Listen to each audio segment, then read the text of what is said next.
When an 18-year-old girl crashed bleeding through a restaurant's back door on the worst night of her life, she had no idea the man in the corner booth could destroy empires with a phone call.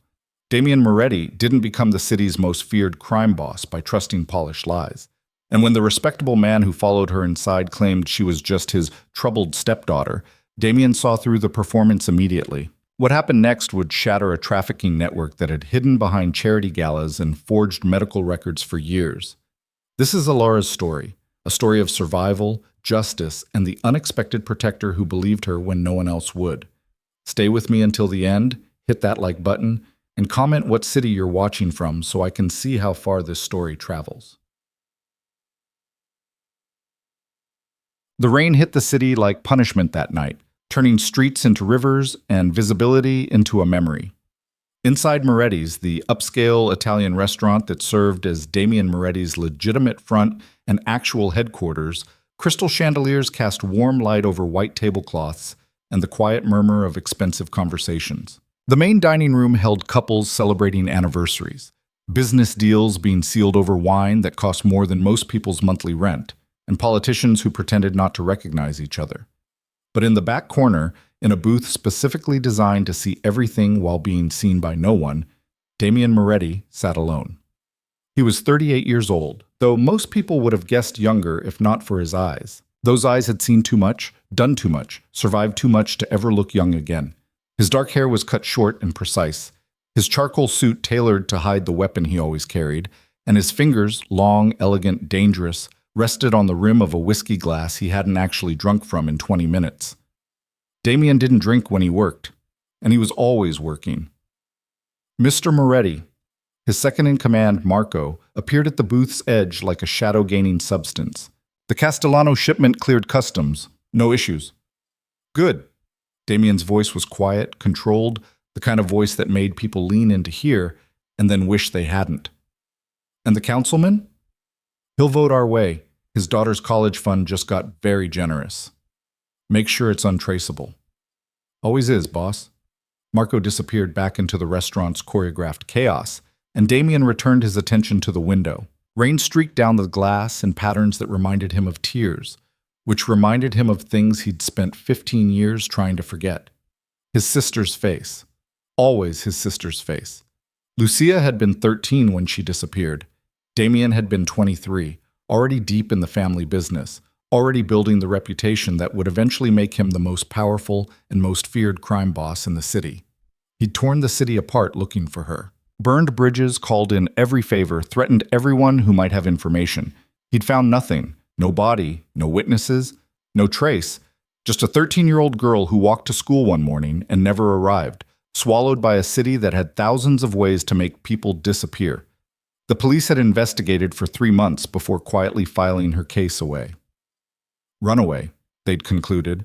Troubled home life. Probably headed to another city, another life. Damian knew better. Lucia hadn't run. Someone had taken her. And whoever that someone was had been smart enough, connected enough, careful enough to leave no trail. That was 15 years ago. Damian had built an empire since then, accumulated power that made politicians nervous and rival crime families cautious. He'd become the man people whispered about, the name that ended arguments and started negotiations. But he'd never found his sister. And some nights, sitting in his booth watching rain streak down windows, that failure felt like the only thing that mattered. The back door to the kitchen, the one that was always locked, always monitored, always secure, exploded inward at 9:47 p.m. The sound cut through the restaurant's ambiance like a gunshot. Conversation stopped. Forks paused halfway to mouths, heads turned, and then she stumbled through. The girl couldn't have been more than 18 or 19, though it was hard to tell through the blood and rain and terror. She wore what had once been a white dress, now torn and muddy and soaked through. Her feet were bare, cut and bleeding. Her dark hair hung in wet ropes around a face dominated by wild, desperate eyes.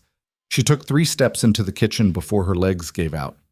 The head chef, Antonio, started forward, but Damian was already moving. He'd crossed the distance from his booth to the kitchen in seconds, his brain processing details with the cold efficiency that had kept him alive through 2 decades of violence. Fresh blood on her dress, defensive wounds on her hands, bruising around her wrists that looked like restraints. Running, not walking. She'd been running hard and long. "Call an ambulance," someone said. "No." The girl's voice was hoarse, broken. "No police. No hospitals. Please. Everyone out." Damien's command was quiet, but absolute. "Clear the kitchen. Now." Antonio and his staff vanished. The servers who'd been gawking retreated. In 10 seconds, the kitchen was empty except for Damien, the girl, and Marco, who'd appeared at his boss's shoulder with his hand inside his jacket where he kept his gun. The girl tried to stand, failed, and ended up backed against an industrial refrigerator, shaking so hard her teeth chattered. "Please," she whispered. "Please, I just need... The back door, still hanging open, admitted another figure. This one was different, older, maybe 55, wearing an expensive suit that hadn't been touched by the rain. He had silver hair styled perfectly, a face that belonged on charity gala invitations, and eyes that assessed the room with the calculation of someone used to controlling situations. "There you are, sweetheart." His voice was smooth, concerned, perfectly calibrated for an audience. "I'm so sorry about this." He addressed Damien directly, man to man, professional to professional. "My stepdaughter, she's not well. Stopped taking her medication again." The girl made a sound like a wounded animal. "I'm Dr. Victor Dane." He produced a business card from thin air, offering it with an apologetic smile. "Psychiatrist, actually. Ironic, isn't it? I've spent my career helping troubled minds, and my own stepdaughter." He sighed. "She has paranoid delusions, believes people are trying to hurt her, runs away during episodes. I've been searching for her all evening." It was a good performance. Damien had seen thousands of performances in his life. People lying to save themselves, lying to hurt others, lying just to see if they could. This man was good at it. Professional. Practiced. "Alara, sweetie." Victor took a step toward her, his voice gentle. "Let's get you home.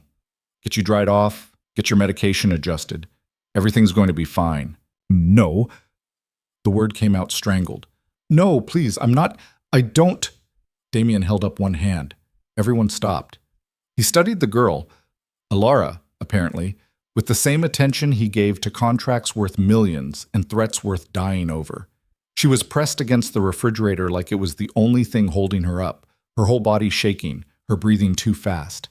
Her eyes darted between Damien and Victor, calculating escape routes, measuring distances, preparing to run or fight or die.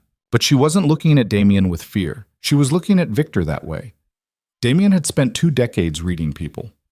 It was how he'd survived, how he'd built his empire, how he'd turned the Moretti family from a mid-level operation into the city's dominant power. He could read lies in the tension of shoulders, violence in the set of a jaw, betrayal in the shift of eyes. And what he read in this girl wasn't delusion. It was terror. He crossed the kitchen slowly, deliberately, and knelt in front of Alara. At his eye level, he was less threatening, less towering, just a man in an expensive suit getting his knees wet on a kitchen floor. "Alara." He kept his voice quiet. "I'm going to ask you one question, just one, and I need you to answer me honestly." She stared at him, her breath coming in short gasps. "Do you know him?" The question hung in the air. Behind Damien, he heard Victor draw breath to speak, but a look from Marco shut that down fast. Alara's eyes filled with tears. Her mouth opened, closed, opened again. "Yes," she whispered. He's the one who..." Her voice broke. "He's been selling me." The kitchen went absolutely silent. Victor's mask didn't crack. That was the first tell. A real stepfather, falsely accused of something so horrible, would have exploded in outrage, would have demanded proof, called for police, threatened lawsuits.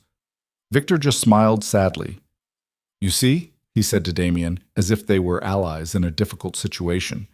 "This is the delusion. She's been saying things like this for months, paranoid fantasies about trafficking, about being held prisoner. Her therapist says it's likely related to early childhood trauma. Her mother married me when Alara was 16, and she never quite adjusted to Marco." Damien stood. "Lock the front door. No one leaves. No one enters." "Boss, do it." Marco disappeared. Victor's smile finally flickered. "Now, Mr. Moretti, I understand this is your establishment, but I don't think you have the legal authority to sit down. Damien gestured to a stool. It wasn't a suggestion. I really must insist. You can sit or you can be sat. Choose. Something in Damien's voice, something cold and old and absolutely certain, made Victor's calculation shift. He sat. Damien turned back to Alara. She was still shaking, still pressed against the refrigerator, but something in her eyes had changed. Hope, maybe. Or just the desperate dying gasp of it. How long? Damien asked. 2 years. Her voice was barely audible. Since I turned 16.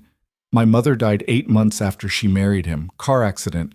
After that, he said I needed help. That I was having a breakdown from grief. He put me in a treatment facility. Name? Clearwater Hills. But it's not. It wasn't a real hospital.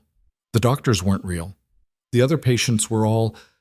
She choked on the word. We were all being sold. Victor laughed. It was a good laugh, full of sorrow and frustration and fatherly concern. You see how detailed the delusion is? She's constructed an entire narrative. Clearwater Hills is a perfectly legitimate psychiatric facility. I have her treatment records, her medication logs, everything. This is heartbreaking, truly, but where are these records? Damien asked. In my car. I can show you everything. Her diagnosis, her history of... Marco, Damien called. When his second appeared, he said, Bring me Dr. Dane's car keys. Get his phone, too. You can't just... I can. Damien's voice was flat. And I am. While Marco patted down Victor, efficiently, professionally, finding a phone and a luxury car key fob, Damien turned his attention back to Alara. You ran, he said. Why tonight? She wrapped her arms around herself. There's a man, a buyer, from overseas. Victor has been preparing me for 3 weeks. Special meals, new clothes, language lessons. Tonight was supposed to be... Her voice cracked. Tonight was supposed to be when he took me. Where were you? Victor's house, the North Side, Blackwood Estates. Damien knew the neighborhood. Old money, big houses, the kind of place where neighbors minded their own business and privacy hedges were 12 feet tall. How did you get out? Bathroom window, 2nd floor. I waited until Victor was on a call and I ran. Barefoot, because my shoes would have made noise. I didn't know where to go. I couldn't go to the police because Victor has friends there. I couldn't go to a hospital because he'd just signed paperwork and take me back. I couldn't... She looked around the kitchen wildly. I saw lights, heard people. Thought maybe in a crowd, in public, I could find someone who would listen, someone who would... Believe you, Damien finished. She nodded, tears streaming down her face. Marco returned with Victor's phone and keys. Car's a BMW, black, parked 2 blocks over on Wellington. Search it, Damien ordered. Bring me anything that looks like documentation. Mr. Moretti, Victor's voice had shed its gentle concern, turning sharp. This is illegal search and seizure. I'm a respected psychiatrist with a practice spanning 20 years. You're a... He stopped himself just in time. A what? Damien asked softly. Victor's jaw tightened. A businessman. I'm sure you understand the importance of reputation. If you help spread my disturbed stepdaughter's delusions, if you prevent me from getting her the help she desperately needs, there will be consequences. Legal consequences. I have lawyers who... Your stepdaughter, Damien interrupted, is bleeding, barefoot, and terrified. You showed up dry, dressed, and calm. You were chasing her, but you're not out of breath. Not worried. Not panicked. You're performing. I'm trying to help her. No. Damien pulled over another stool and sat facing Victor, close enough to be intimate, close enough to be threatening. You're trying to control the situation. There's a difference. For just a second, Victor's mask slipped. Something cold and calculating flickered across his face before the concerned stepfather expression returned. But Damien had seen it, and Damien never forgot. Alara, he said, without taking his eyes off Victor. Look at me. She did. I'm going to ask you to do something very difficult. I need you to tell me everything. Names, places, dates. Everything you remember about where you were held, who visited, who paid. Can you do that? I tried to tell people before. No one believed me. They all said Victor had documents, that I was sick, that I needed. I believe you. 3 words. Simple, direct, absolute. Alara stared at him like he'd just offered her oxygen after years underwater. Why? She whispered. Damien thought about his sister, about Lucha's face the last time he'd seen her, laughing at breakfast, complaining about a math test, about 15 years of searching, of failure, of cold cases and dead ends.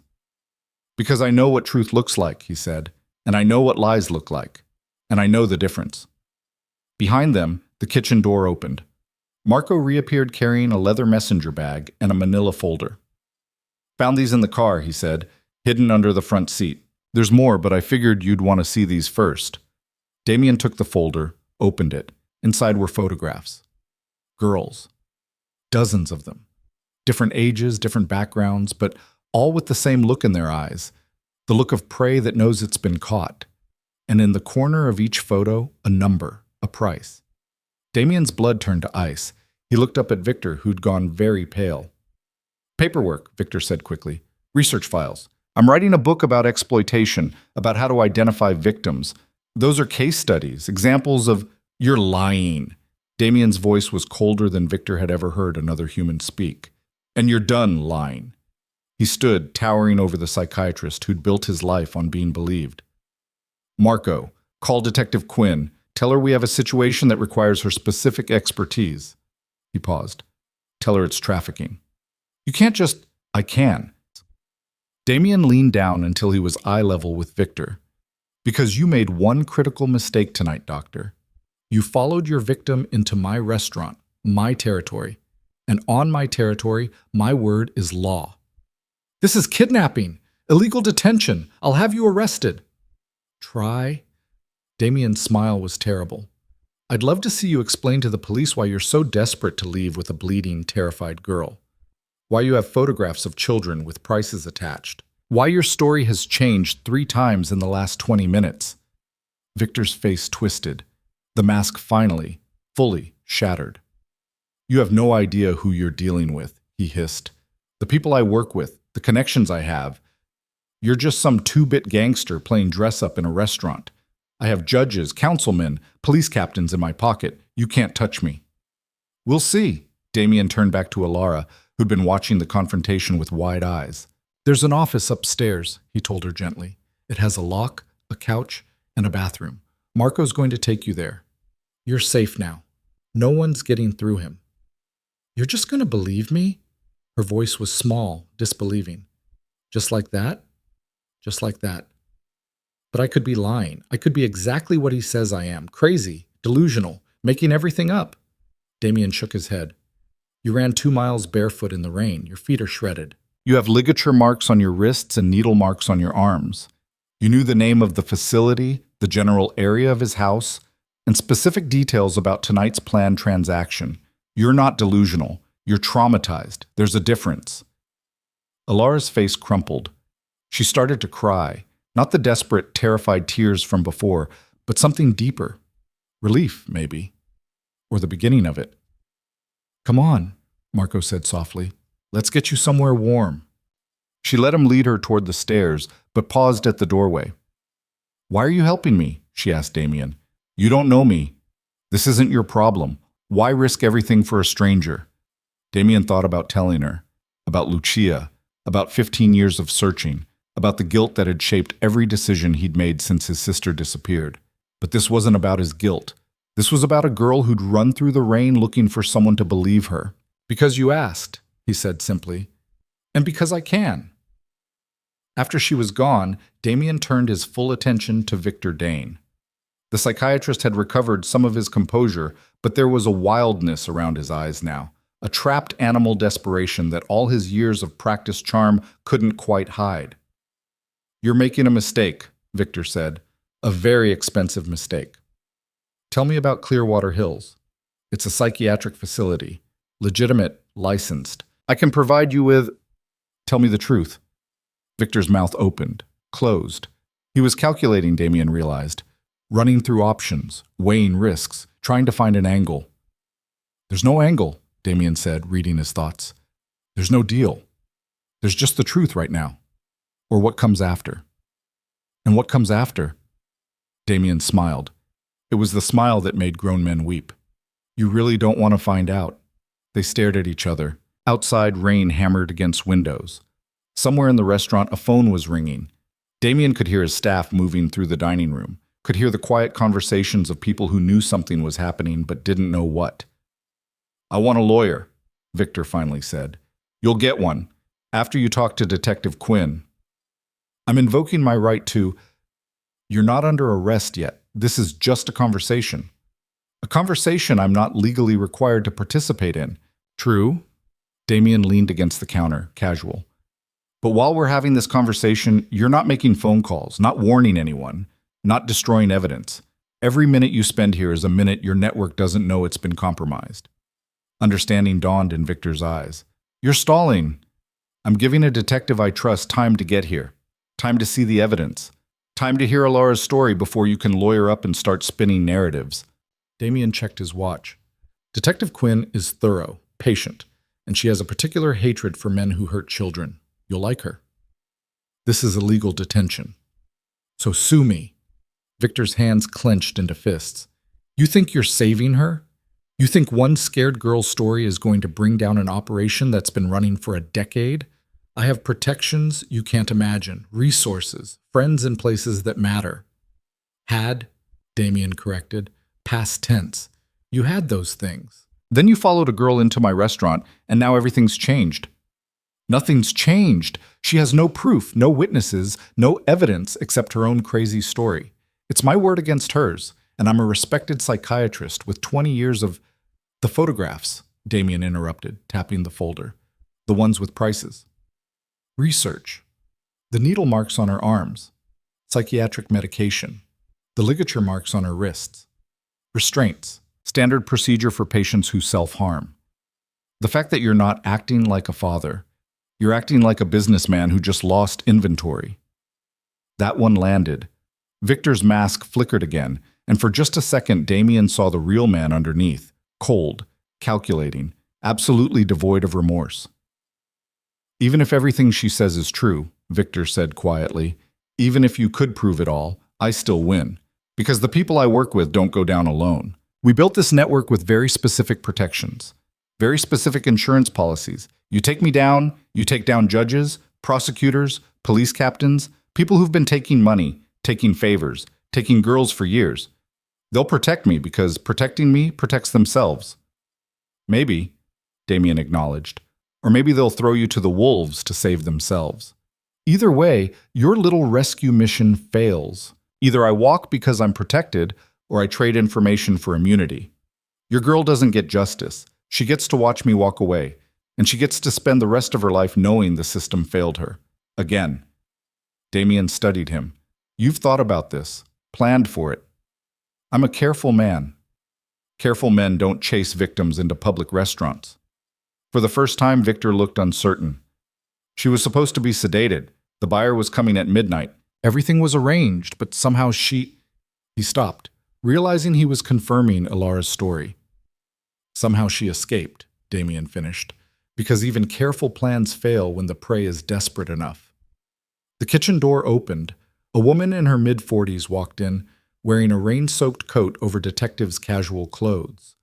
Her dark hair was pulled back, her face was tired, and her eyes were the sharp, intelligent eyes of someone who'd seen too much and refused to look away. Detective Mara Quinn. Moretti.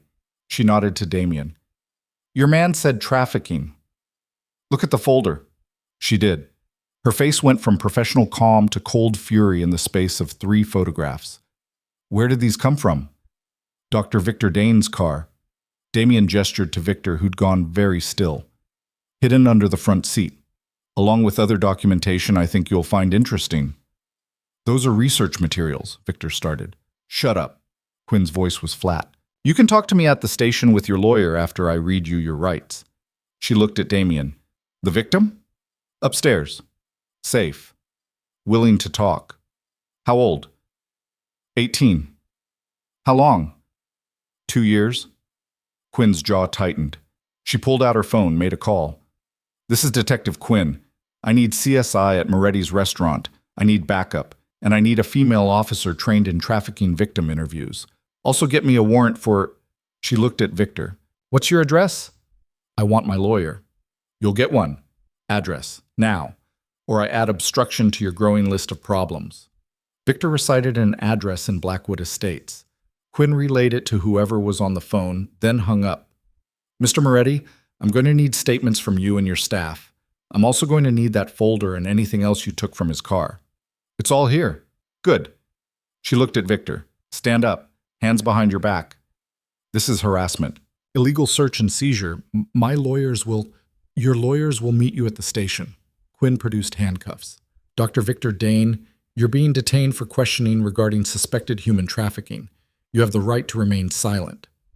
As she read him his rights, Damien watched Victor's face cycle through emotions. Rage, fear, calculation, and finally, something like resignation. This isn't over, Victor said quietly, looking directly at Damien. You have no idea what you've started. Neither do you.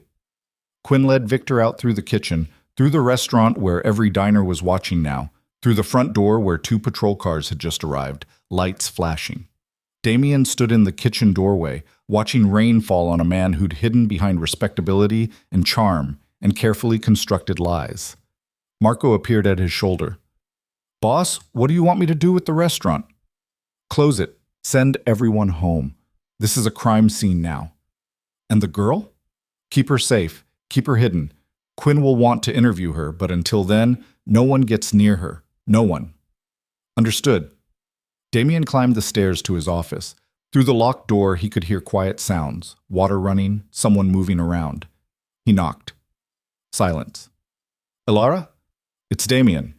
The detective is here. Victor's been arrested. You're safe. More silence. Then, can I come out? When you're ready. The lock clicked. The door opened slowly. Elara had washed her face, though her eyes were still red. Someone, probably Marco, had given her a sweater that was too large and a blanket that she'd wrapped around her shoulders. She looked young and scared and fragile.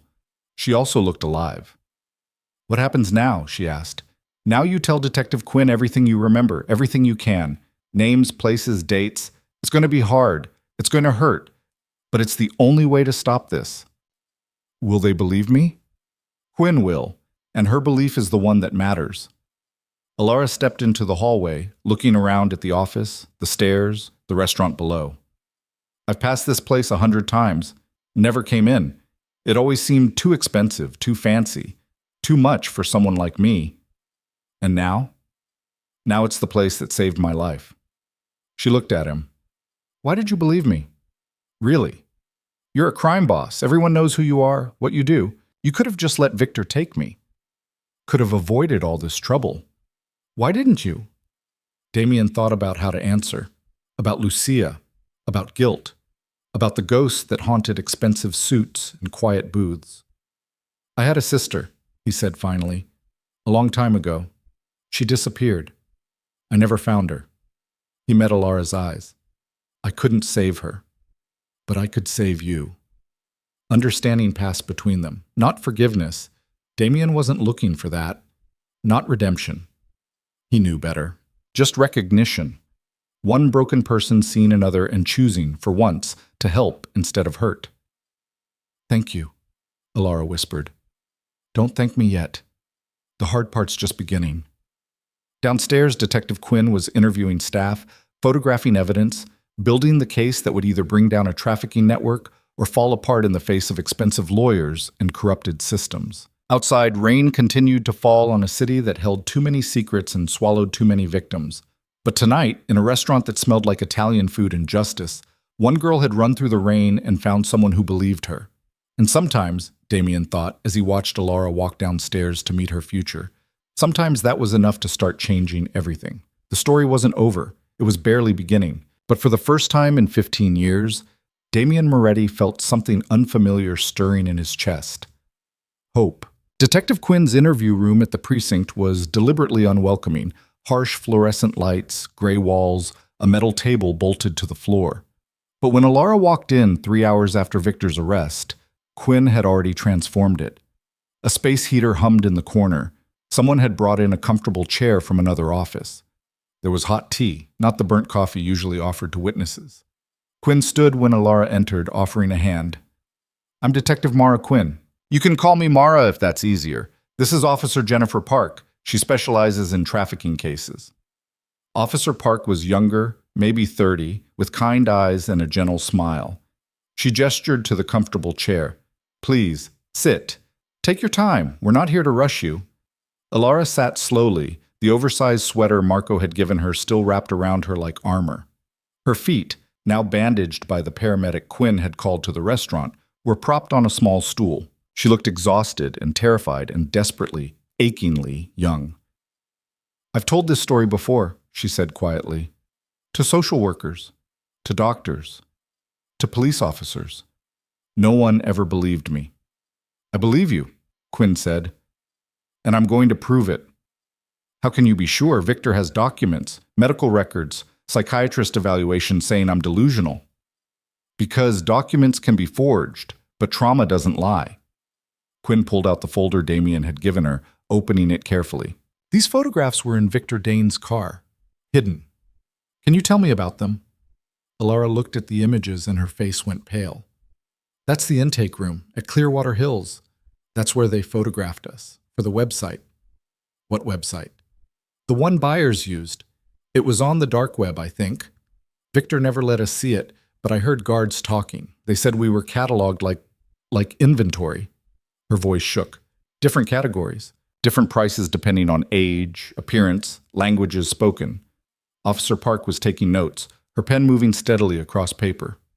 Quinn kept her eyes on Alara's face. "How many girls were there when you arrived?" 12. "In my section. But there were other sections, other buildings on the property. I heard there might have been 50 total, maybe more." "Names. I need you to try to remember names." Alara closed her eyes. "Sophia. She was 15, from Chicago. Her parents had died and she was in foster care when Victor's people found her. They told her she was going to a boarding school." A tear slid down her cheek. "Maya, 16, run away from Seattle. They picked her up at a bus station." Another pause. "Caroline, 14. I don't know where she came from. She didn't talk much, just cried at night." "Are any of them still there?" "I don't know. Girls disappeared sometimes. Victor would say they'd been transferred to another facility for specialized treatment, but we all knew what that meant." Quinn's jaw tightened. "What did it mean?" "They'd been sold." The room went quiet except for the scratch of Officer Park's pen and the hum of the space heater. "Tell me about your first day there," Quinn said gently. Alara wrapped her arms around herself. "My mother had been dead for 3 weeks. I was grieving, barely functioning. Victor said I needed help. Professional help. He drove me there himself, talking the whole way about how this facility specialized in grief counseling, how they'd helped so many young people recover from loss." "What happened when you arrived?" "The building looked legitimate. Nice landscaping, professional signs, staff in medical uniforms. Victor walked me to the intake area, signed paperwork, kissed my forehead, told me he'd visit every week." She laughed bitterly. "He visited twice in 2 years, both times with potential buyers." "Did anyone explain why you were really there?" "Not at first.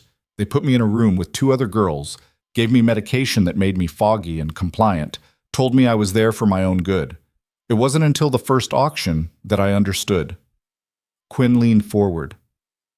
"Auction?" "That's what they called it. Every few months buyers would come. Wealthy men from overseas mostly. Middle East, Eastern Europe, Asia. They'd walk through the facility like we were livestock, asking questions, touching." Her voice dropped to a whisper. "Choosing." "How many auctions did you attend?" 4, but I was never chosen." She looked down at her hands. "Victor said I was too defiant, too much trouble, the kind of girl who would run, so he was training me, breaking me, making me compliant enough to sell." "How?" Alara's silence stretched.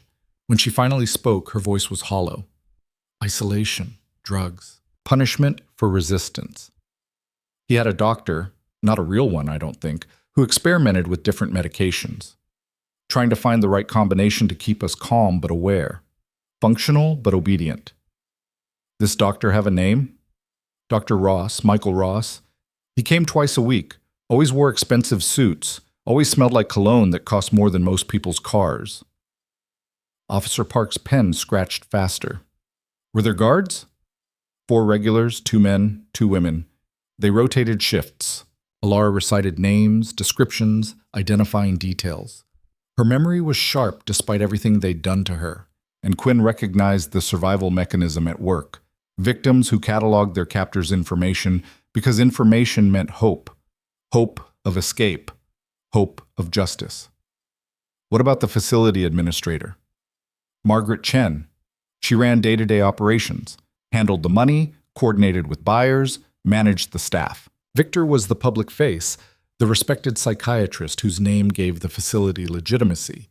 But Margaret was the one who actually ran things. Describe her. 50s, Asian American, always wore pantsuits and expensive jewelry. Had this way of smiling while she threatened you. She told me once that girls who caused problems had accidents, falls, overdoses, things that looked natural. Quinn's expression hardened. Did you witness any of these accidents? 1. A girl named Jessica. She tried to escape 6 months ago, climbed over the fence at night. They caught her before she reached the road. Alara's voice trembled. 3 days later, she died. Officially, it was a seizure. Her parents believed it. Everyone believed it, except us. Where is Jessica now? Buried somewhere. I don't know where. They handled everything privately.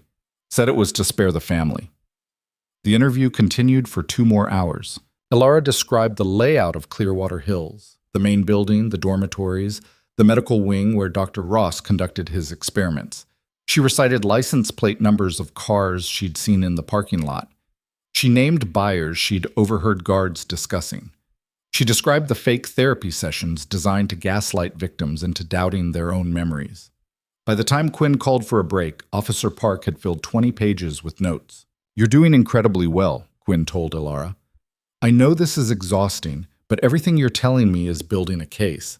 A strong case. Will it be strong enough? I'm going to make sure it is. While Alara rested in a private room with Officer Park standing guard, Quinn returned to her desk where her partner, Detective Ray Chen, was waiting. Tell me you got something from Dane's house, Quinn said. Chen grinned. It was not a pleasant expression. We got everything. Computer files he thought were encrypted, ledgers hidden in his study, burner phones in the garage, and a safe in his bedroom containing $50,000 in cash, 3 passports with different names, and a handgun that's probably illegal in 4 states. Files show anything useful? Client lists, payment records, communication logs with Clearwater Hills dating back 12 years.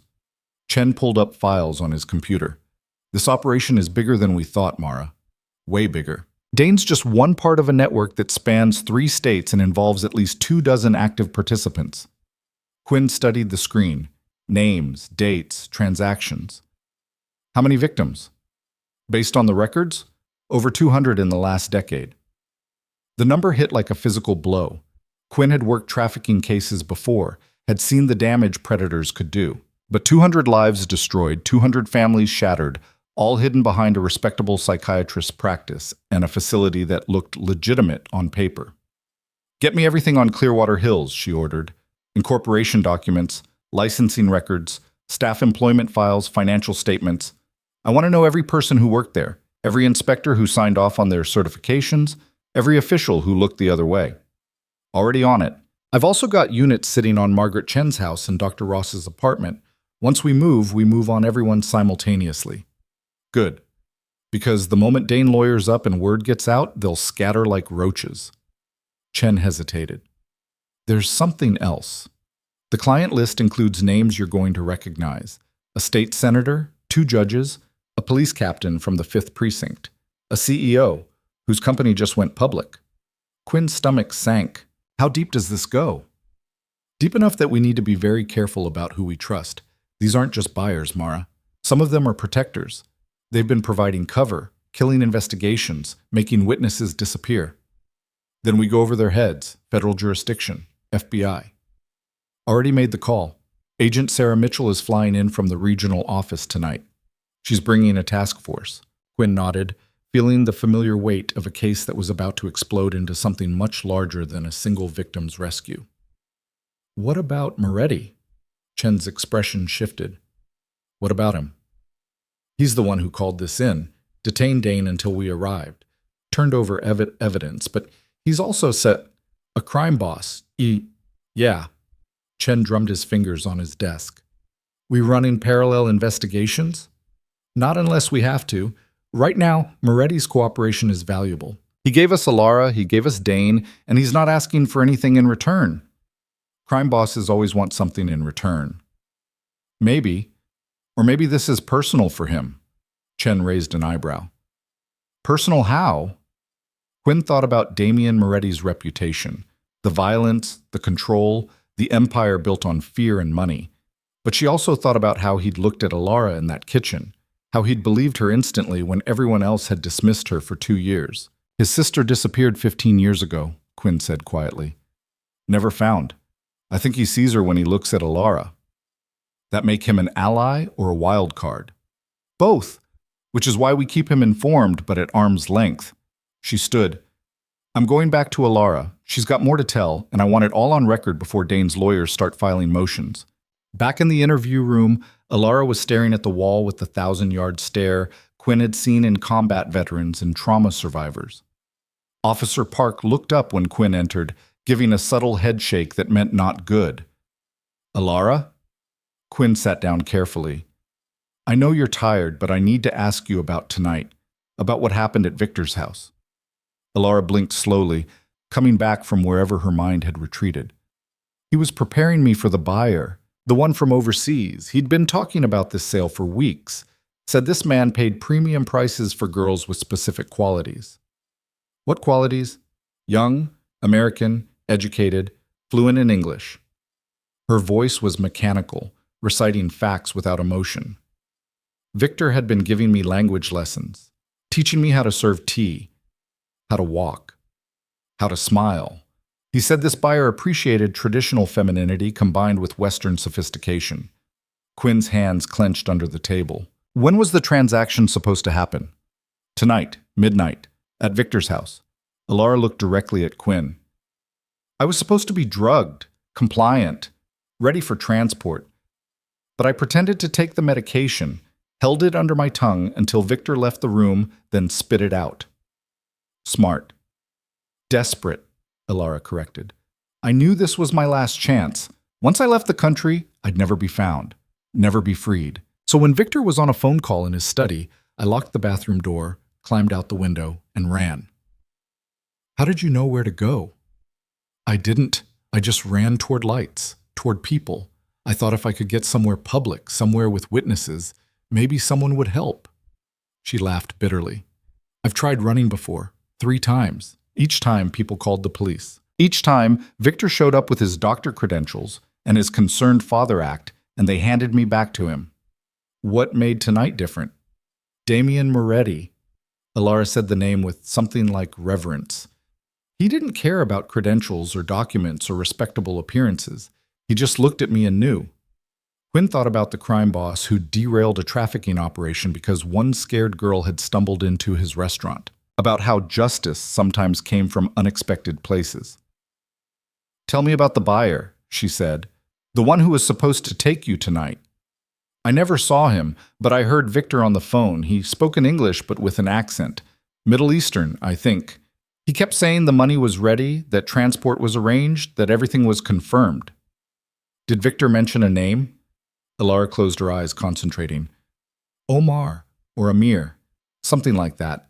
And he mentioned a city, Dubai. Officer Park made a note. Quinn filed the information away for the federal agents who'd be taking point on international trafficking. What happened after you ran? I just kept going. My feet were bleeding, but I couldn't stop. I could hear Victor behind me at first calling my name, trying to sound concerned in case anyone heard. But I was faster. Scared gives you speed. She smiled slightly. I lost him near the commercial district, ducked through an alley, came out near the restaurant, saw the lights, heard people talking. The back door was ajar. Someone from the kitchen was taking out trash. I crashed through. Didn't think, didn't plan, just knew I needed witnesses. needed help, and found Damian Moretti, and found someone who believed me. Alara looked at Quinn. What happens now? To Victor, to the facility, to all those girls? Now we build a case so airtight that no lawyer, no judge, no amount of money can make this go away. Quinn's voice was steel. Alara stared at her. You really think you can do that? Go after senators and judges and police captains? I have to. Quinn's voice softened. Because if I don't, what happened to you happens to the next girl, and the one after that. And it never stops. Tears streamed down Alara's face, not the desperate, terrified tears from the restaurant, something quieter. Relief mixed with grief mixed with the first fragile shoots of hope. Thank you, she whispered. Quinn reached across the table and squeezed her hand. Don't thank me yet, the hard part's just beginning. At 4:47 a.m., while Alara slept fitfully in a safe house with Officer Park standing guard, Detective Quinn stood in a pre-dawn briefing room with 40 officers, 12 FBI agents, and enough tactical gear to start a small war. Agent Sarah Mitchell, the FBI's regional expert on trafficking, stood at the front of the room pointing to a projected map of Clearwater Hills. This is not a standard raid, she said, her voice carrying authority earned through 20 years of bringing down predators. This is a rescue operation first, arrest second. Our priority is victim safety. Understood? A chorus of affirmatives. Intel suggests between 30 and 50 victims currently on site. Ages range from 12 to 19. Many will be drugged. Some will be conditioned to resist rescue.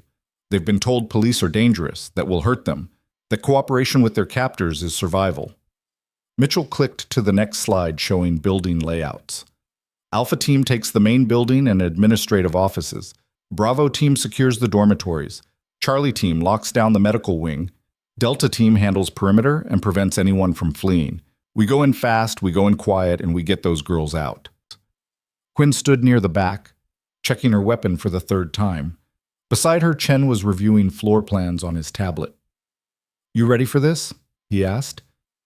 I've been ready since Alara walked into that interview room. This is going to get ugly. Important people are going to fall. There will be blowback. Quinn smiled grimly. Good. Let them fall. At precisely 5 a.m., as the first gray light of dawn touched the eastern sky, 40 vehicles descended on Clearwater Hills. The facility sat on 15 acres of carefully manicured grounds, hidden behind walls that looked decorative but were actually security barriers.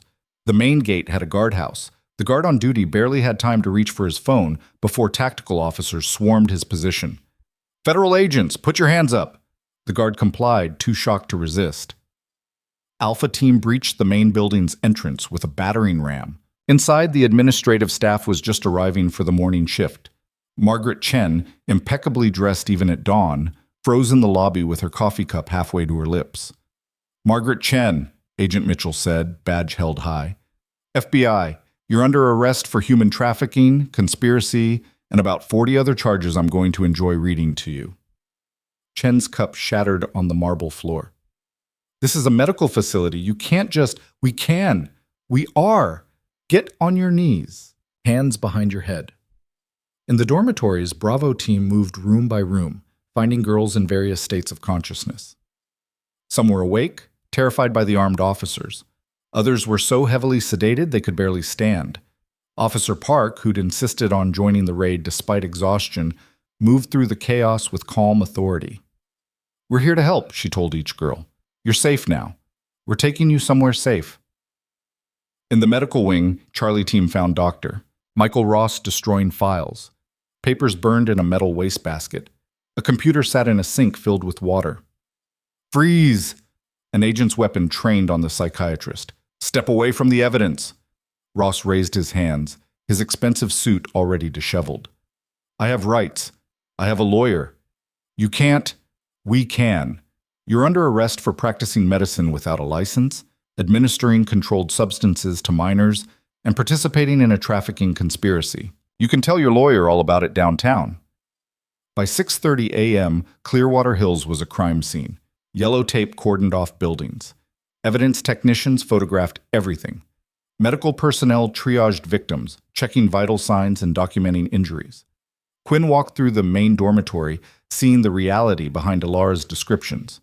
Narrow beds bolted to floors, locks on the outside of doors, barred windows disguised as security features. Medicine cabinets stocked with enough sedatives to tranquilize an army.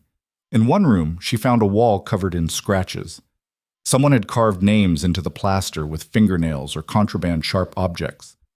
Sarah, Michelle, Anna, Lucia. Quinn stopped at that last name. Lucia. Could it be? Could Damien Moretti's missing sister have ended up here? She photographed the wall carefully, then called Chen over. Run this name through missing persons databases. Lucia Moretti. Disappeared 15 years ago when she was 13. You think she might have been here? I think we need to check every angle. And if she was... Quinn trailed off, thinking about what that information would mean to the crime boss who'd started this whole investigation. By noon, the facility had been completely processed. 37 girls were transported to hospitals and temporary shelters. Margaret Chen, Dr. Ross, and 14 staff members were in custody. Computers and files were being analyzed by the FBI's forensic team. And in interview rooms across the city, powerful men were starting to realize their secrets were about to become public knowledge. At the precinct, Quinn sat down with Chen to review what they'd found. Client list is confirmed, Chen said. State Senator Richard Morrison, Judge Patricia Whitmore, Captain Daniel Hayes from the 5th Precinct, CEO Marcus Thornton, plus about 40 other names ranging from businessmen to lawyers to a medical examiner. Which means we can't trust normal channels, Quinn said. If we route this through standard procedures, evidence disappears and witnesses recant. Mitchell's already coordinating with the U.S. Attorney's Office. They're bringing in an outside prosecutor, someone with no local connections. This goes federal all the way. Quinn nodded, watching through the one-way glass as Margaret Chen sat in an interview room waiting for her lawyer. The woman who'd run Clearwater Hills looked smaller now, less polished. Reality was setting in. What about the international buyers? Quinn asked. Interpol's been notified. The buyer who was supposed to collect Alara tonight, we've identified him as Omar Al-Rahman, a businessman from Dubai with suspected trafficking connections. Dubai police are coordinating with their federal agencies. Will they actually prosecute? Chen shrugged. That's above our pay grade. But at least his name's on a list now. At least someone's watching. Quinn's phone buzzed. A text from Officer Park. Alara's awake, asking for you. She found Alara in the safe house living room, wrapped in blankets and staring at a television showing news coverage of the Clearwater Hills raid. The screen displayed aerial footage of the facility, police vehicles, agents escorting people in handcuffs. They're calling it the biggest trafficking bust in state history, Alara said quietly. All because I ran through the rain. All because you survived, Quinn corrected, and because you were brave enough to tell the truth. How many girls did they find? 37. All safe, all receiving medical care and counseling. Alara closed her eyes. Sophia Maya Caroline? Quinn checked her notes. Sophia Martinez, age 15, recovered, being reunited with family in Chicago. Maya Chen, 16, recovered, in protective custody until we locate relatives. Caroline, she paused. We found a Caroline Bradshaw, but she's 14. Is that her? Yes. Is she okay? Physically, yes. Emotionally, she'll need time. They all will. Alara nodded slowly. What happens to them now? What happens to me? You'll be assigned a victim advocate, someone to help you navigate the legal system, access counseling, figure out next steps. You're 18, so you have more autonomy than the younger girls, but you'll still have support. And Victor? Quinn's expression hardened. Victor Dane is facing 73 felony charges, including trafficking, conspiracy, kidnapping, and assault. He'll spend the rest of his life in prison. What about the others? The buyers? The important people? We're building cases against all of them. It'll take time, but we're not stopping until everyone involved faces justice. Alara looked at the television again, watching officers lead Margaret Chen out of Clearwater Hills in handcuffs. I keep waiting to wake up, to find out this is another dream, and I'm still in that room, still waiting to be sold. You're awake. This is real. You're free. Am I? Alara's voice was small. I have nowhere to go. No family, no money. No education beyond high school. Victor isolated me from everyone I knew before my mother died. What kind of freedom is this? Quinn sat beside her. The kind you build yourself. One day at a time, one choice at a time, starting with choosing to survive. I don't know how. Yes, you do. You've been doing it for 2 years. Now you just do it in a world where no one's hunting you. They sat together in silence, watching the news cycle through footage of the raid, interviews with FBI officials, statements from the U.S. Attorney's Office. The story was breaking national. Media outlets were scrambling. Politicians were preparing statements. The powerful men on Victor's client list were about to learn that money and influence had limits. And in a restaurant across town, Damian Moretti watched the same news coverage with Marco standing beside him. She did it, Marco said. That girl actually brought them down. With help, Damian replied. Quinn did the work. The FBI did the arrests. Alara just told the truth. That's all it took? That's all it ever takes. Someone willing to tell the truth and someone willing to believe it. On the screen, a reporter stood outside Clearwater Hills describing the facility's legitimate facade and criminal reality. Damian thought about all the victims who'd been hidden there, about the girls who'd died, about the ones who'd survived, about Lucia. His phone rang. Quinn. I need to show you something, she said without preamble. Can you come to the precinct? When? Now. 20 minutes later, Damian stood in Quinn's office looking at a photograph of a dormitory wall, at the names scratched into plaster, at one name in particular, Lucia. Could be a different Lucia, Quinn said gently. It's not an uncommon name. How old would she have been? If she was there. The facility's been operating for 12 years. Your sister disappeared 15 years ago. Timeline doesn't quite match. Unless they moved locations, upgraded, changed names. Possible. Quinn pulled out another file. We're running DNA on remains found on the property. 3 bodies buried in the woods behind the facility, all female, all young. If your sister's one of them, Damian's hands clenched.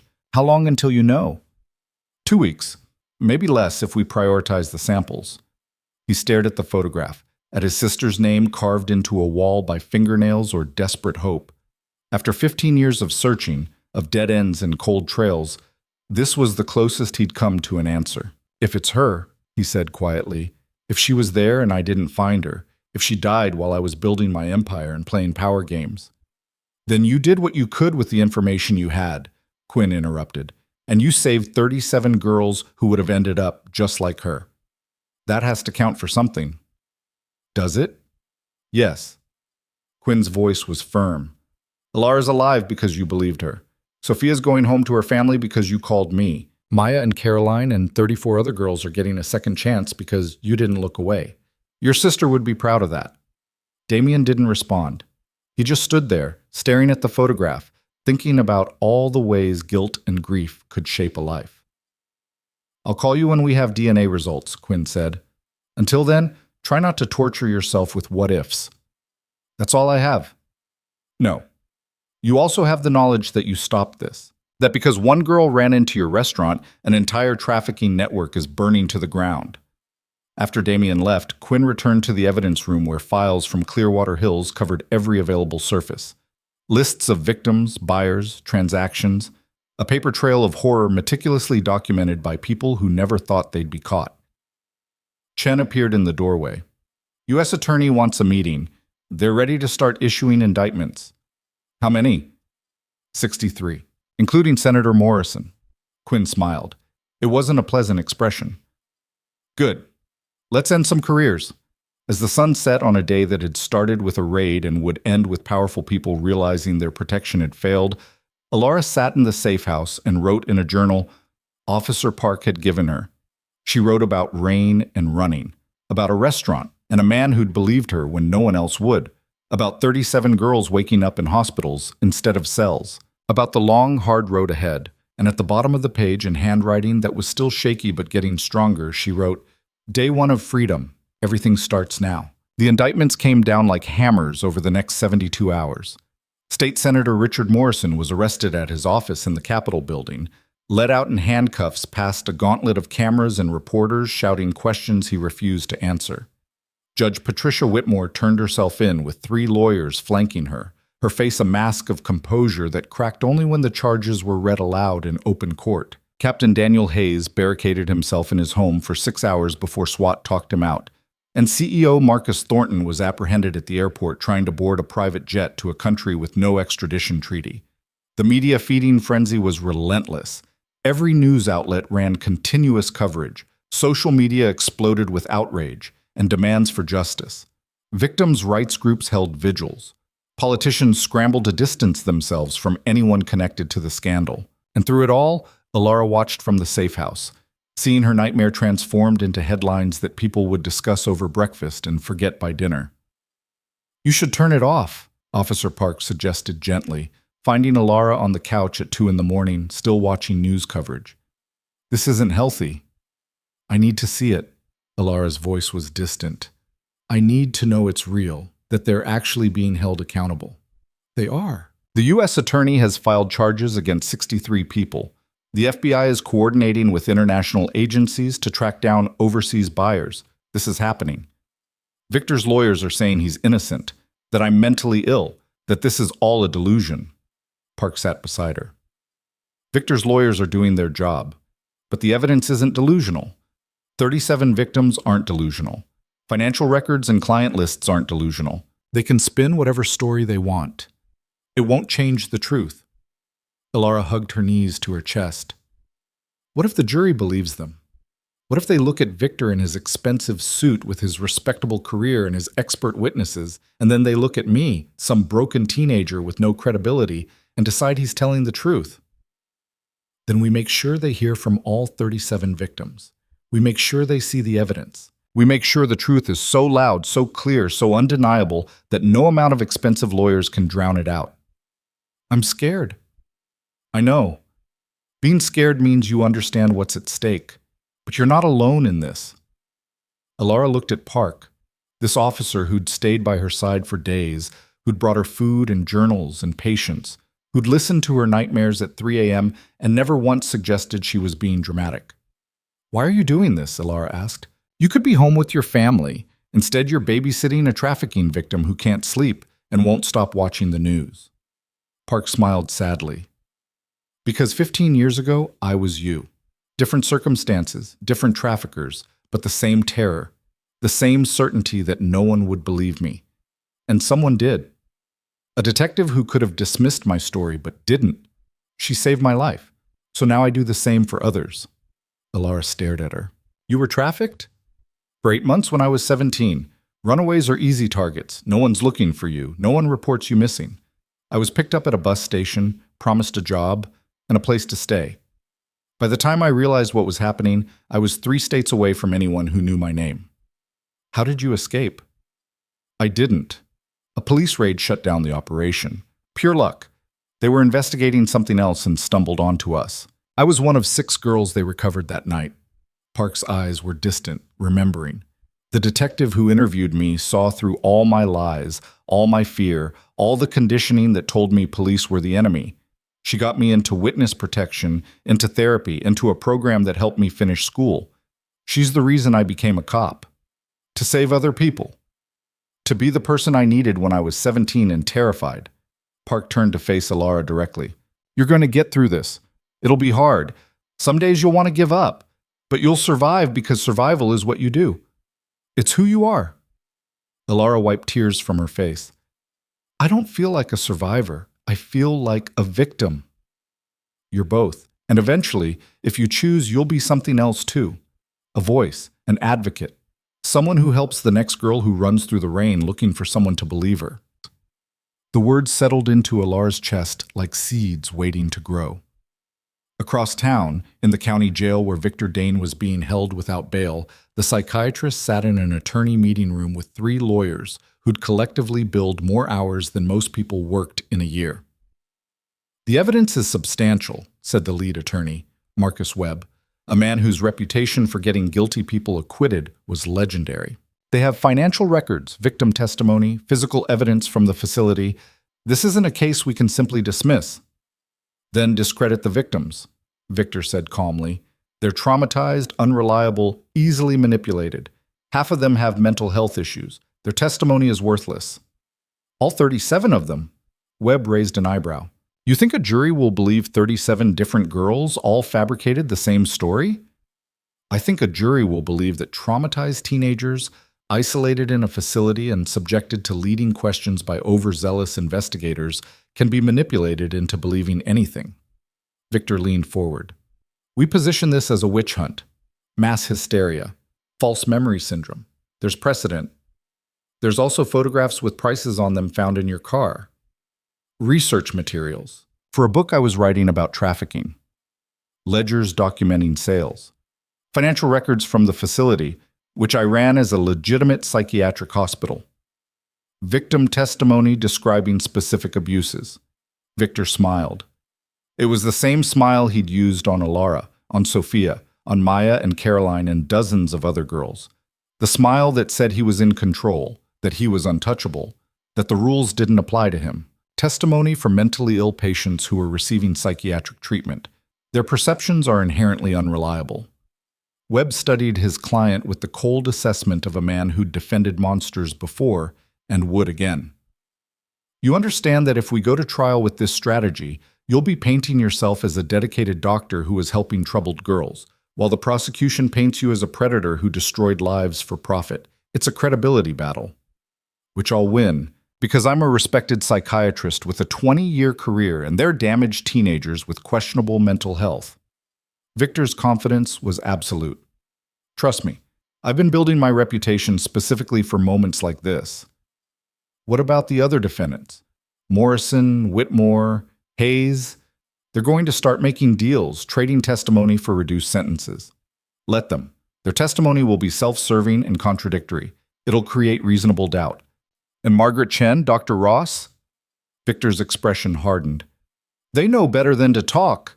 They understand what happens to people who cooperate with prosecutors. Webb's pen paused on his legal pad. Are you threatening witnesses? I'm stating facts. Margaret and Michael are intelligent people who understand loyalty. They won't betray the network. The network is already burned, Webb said bluntly. Clearwater Hills is shut down. Your clients are arrested. Your operation is finished. The question now is whether you spend 30 years in prison or life. The question is whether any of this evidence is admissible in court.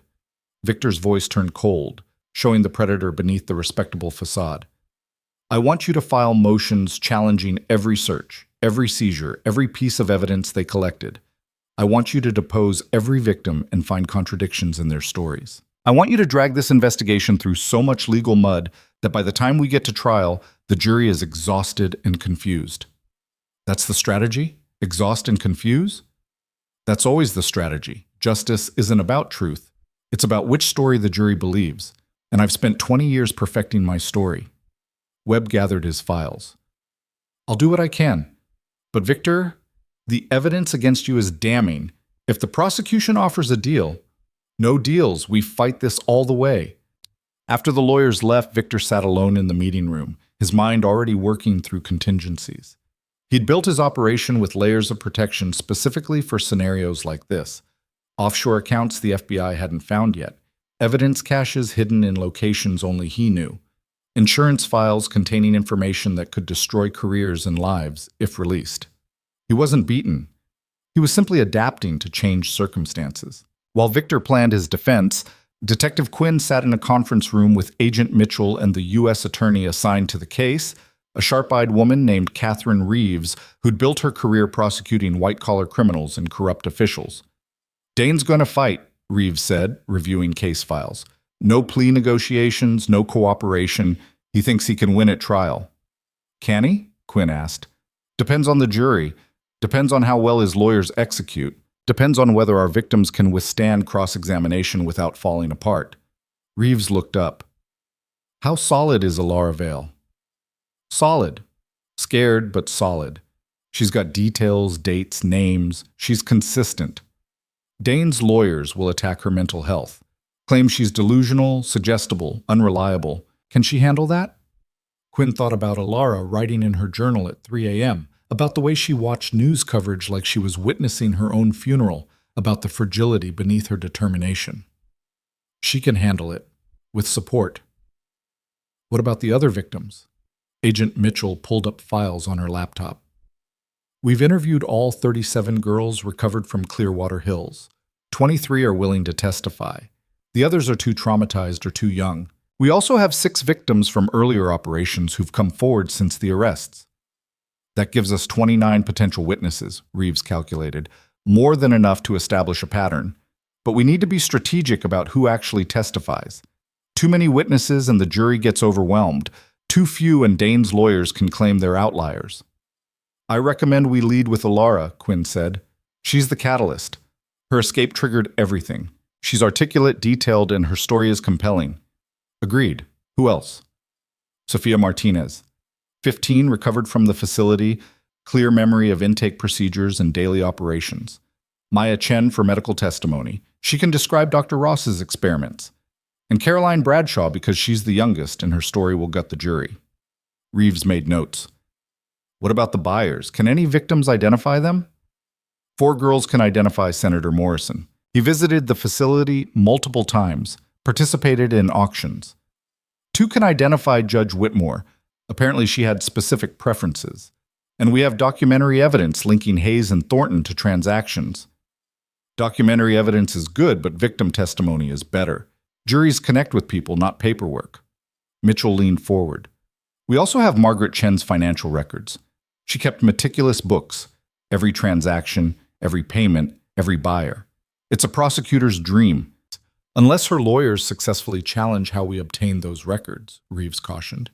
Dane's team is already filing suppression motions. They're arguing the initial search was illegal, that Moretti detained Dane without cause, that everything found afterward is fruit of the poisonous tree. Quinn's jaw tightened. The search was legal. We had probable cause based on Alara's testimony and the photographs found in Dane's car, which Moretti obtained through what Dane's lawyers are calling an illegal detention and search. Moretti is a private citizen. Fourth Amendment doesn't apply to him. True, but if we knew Moretti was illegally detaining Dane and we used that time to build our case, defense can argue we were complicit. Reeves sighed. It's a technicality, but technicalities win cases. So what do? We make sure every piece of evidence has an independent source. The raid on Clearwater Hills was based on Alara's testimony and the photographs, both of which would have been discovered regardless of how long Moretti held Dane. The financial records came from warrants based on probable cause. The victim's statements are voluntary. We can survive the suppression motions. And if we can't? Reeves met Quinn's eyes. Then we build the case on victim testimony alone, which is risky, but possible. Agent Mitchell closed her laptop. What about the international buyers, the ones who weren't arrested? Interpol's tracking them. Dubai police have Omar al-Rahman under surveillance. But realistically, most of them will never see the inside of an American courtroom. We focus on the defendants we can actually prosecute. The meeting continued for 3 more hours, each attorney and investigator picking apart the case from every angle, anticipating defense strategies, shoring up weaknesses. By the time they finished, the sun was setting and Quinn's head was pounding. She returned to the precinct to find Chen waiting with news. DNA results came back on the remains found at Clearwater Hills, he said quietly. Quinn's heart seized. And? None of them are Lucia Moretti. Relief and disappointment warred in Quinn's chest. You're sure? Positive match was run against Damien's DNA. No familial relationship to any of the 3 victims. They're still working on identifying who they were, but they're not his sister. Does he know? I called him 20 minutes ago. He didn't say much, just asked if we were still looking. Quinn thought about the crime boss who'd spent 15 years searching for a ghost. What did you tell him? That we'd keep her file active, that every Jane Doe we find gets checked against her profile, that we're not giving up. Good. Quinn grabbed her jacket. I need to talk to Alara. Update her on the case strategy. She found Alara in the safe house backyard, sitting on a bench and staring at the sky. Officer Park stood discreetly nearby, giving her space but staying close. Heard you had a rough night, Quinn said, sitting beside her. Every night is rough. Alara didn't look away from the stars. I keep dreaming I'm back there, in that room, waiting to be sold. Then I wake up, and for a few seconds I can't remember if I escaped or if that's the dream. The escape was real. This is real. You're safe. Am I? Victor's lawyers are already attacking me in the media, calling me mentally unstable, saying I made everything up. How is that safe? Quinn chose her words carefully. Victor's going to fight dirty. His lawyers will say terrible things about you, about the other victims, about anyone who threatens his freedom. It's going to hurt, but it's also desperation. They know the evidence is damning, so they're trying to win in the court of public opinion before the trial even starts. Is it working? Some people will believe them. Some people always believe the powerful over the powerless, but the jury won't be selected from Twitter. They'll be shown evidence, hear testimony, and make their decision based on facts. Alara finally looked at her. The U.S. attorney wants me to testify. She does. You're our strongest witness, but it's your choice. No one will force you. What happens if I say no? We use other witnesses, build the case around other victims. You get to heal in private instead of on a witness stand. And Victor? We still prosecute him with everything we have, but without your testimony, the case is weaker. His lawyers will argue that the girl who started this whole investigation is too scared to face him. They'll use your absence to create doubt.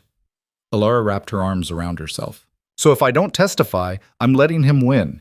And if I do testify, I have to sit in a courtroom and relive everything while his lawyers call me a liar. Yes. Quinn didn't soften it. Both choices are hard.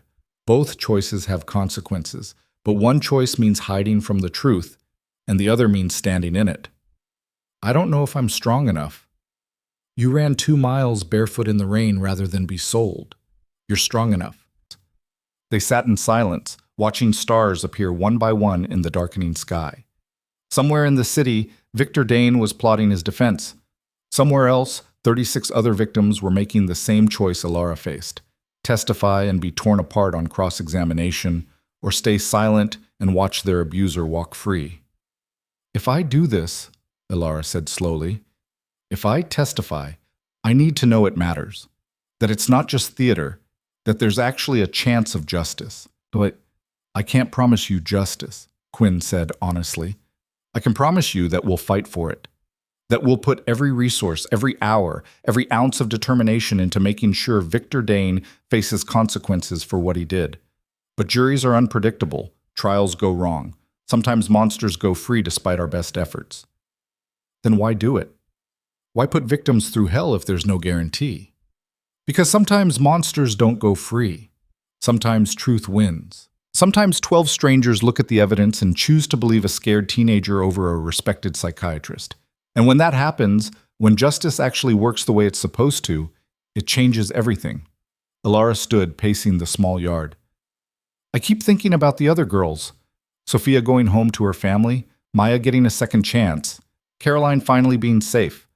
If I don't testify, if I let fear win, what does that say to them? It says you're human. No one would blame you for protecting yourself. I would blame me. Alara stopped pacing, decision crystallizing in her eyes. I'll do it. I'll testify.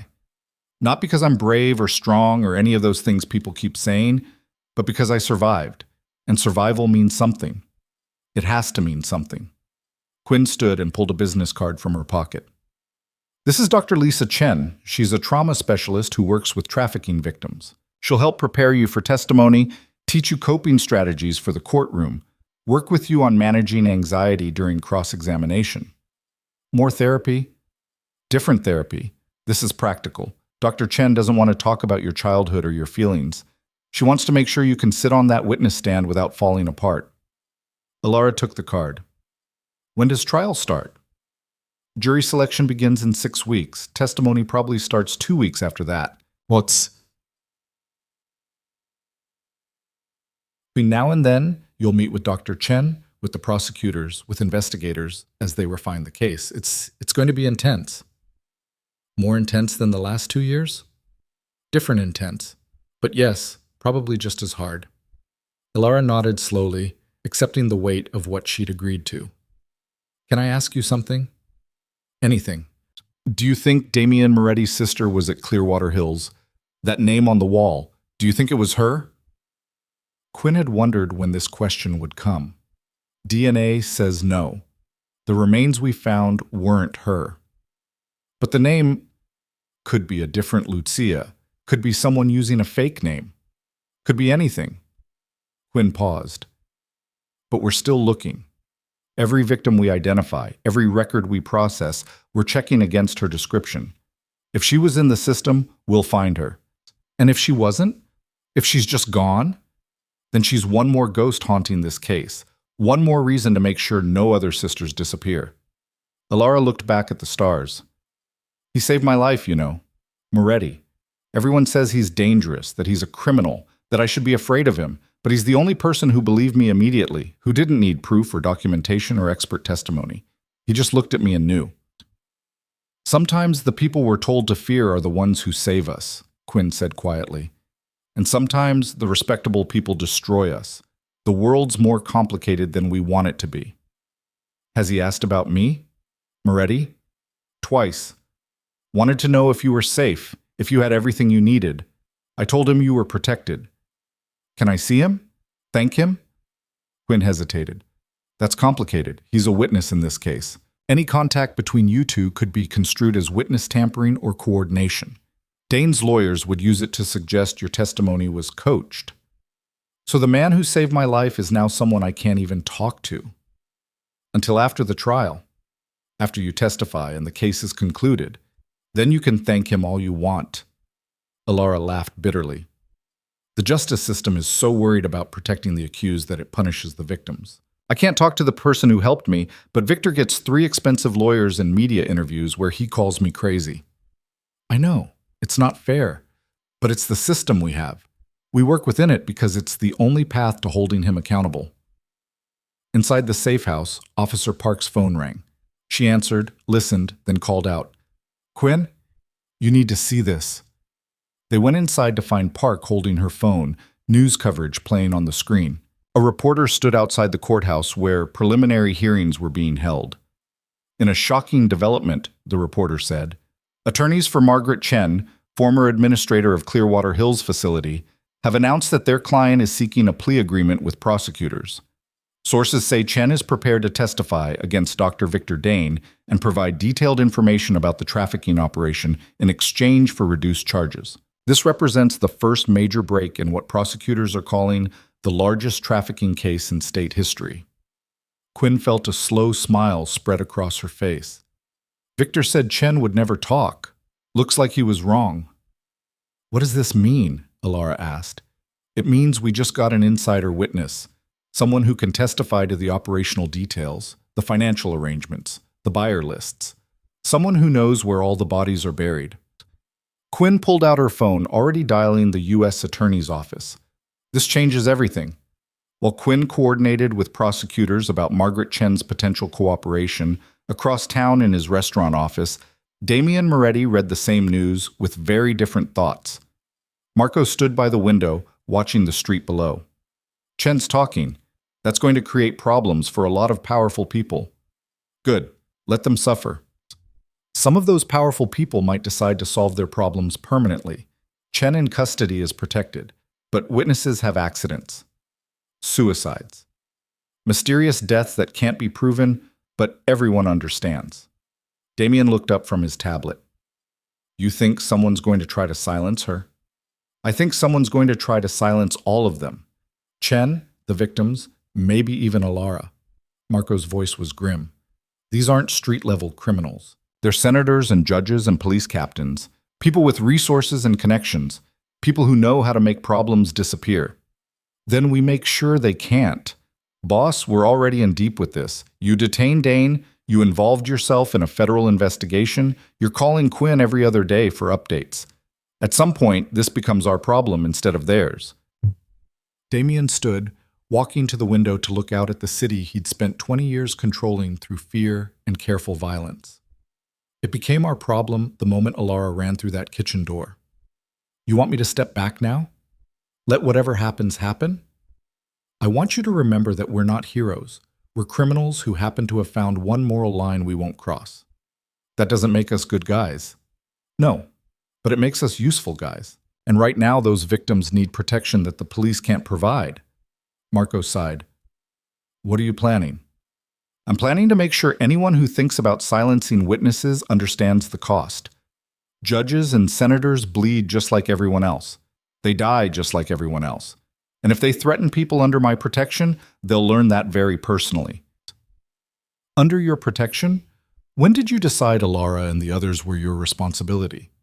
Damien thought about Lucia's name scratched on a dormitory wall, about 15 years of searching and failing, about one scared girl who'd given him a chance to save someone when he couldn't save his sister. The moment I believed her, he said quietly, she's mine to protect now. They all are. Marco studied his boss, seeing the dangerous shift happening. You're getting emotionally invested. That makes you vulnerable. I've been vulnerable for 15 years. At least now I'm doing something about it. And when this case goes to trial, when Alara testifies and Dane's lawyers tear her apart, when the jury might acquit despite the evidence, what then? Damien's expression went cold. Then I handle it differently. Boss, I'm not letting him walk, Marco. I don't care what the jury says. I don't care what the legal system decides. That man destroyed dozens of lives. If justice fails, I'll provide it myself. That's murder. That's protection. There's a difference. They stared at each other, the line between crime boss and vigilante blurring in ways that made Marco deeply uncomfortable. Just promise me you'll wait until after the trial, Marco finally said. Give the system a chance to work. I'll wait, but I'm preparing for failure. What do you need? Information on Dane's lawyers, their schedules, their routines, their vulnerabilities. Information on the jurors once they're selected. Background on the judge. Everything that might give us leverage if we need it. That's jury tampering, witness intimidation. That's insurance. Marco nodded slowly, accepting that his boss had crossed a line he'd been walking for years. I'll get started. After Marco left, Damien stood alone in his office, looking at the photograph Quinn had sent him, the dormitory wall with Lucia's name. The DNA results had proven it wasn't his sister. But somewhere, some girl named Lucia had been afraid enough to carve her name into plaster. Some girl had hoped someone would see it and remember her. He couldn't save that Lucia, couldn't save his own sister. But he could save Alara and Sophia and Maya and Caroline and the 33 others who'd survived. And if the legal system failed them, if judges and juries and lawyers let Victor Dane walk free, then Damien would do what he did best. He'd make sure the monster never hurt anyone again. The trial was coming. Truth was about to face lies in a courtroom where evidence and emotion would battle for 12 strangers' belief.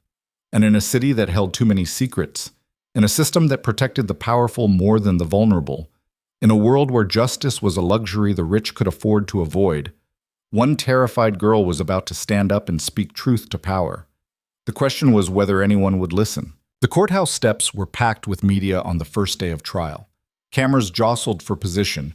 Reporters shouted questions at anyone who approached, and protesters held signs demanding justice for victims, while counter-protesters claimed the charges were fabricated.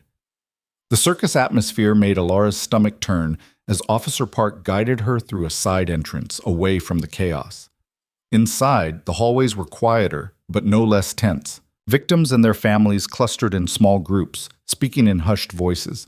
Defense attorneys moved with confident strides, expensive suits, and leather briefcases announcing their certainty.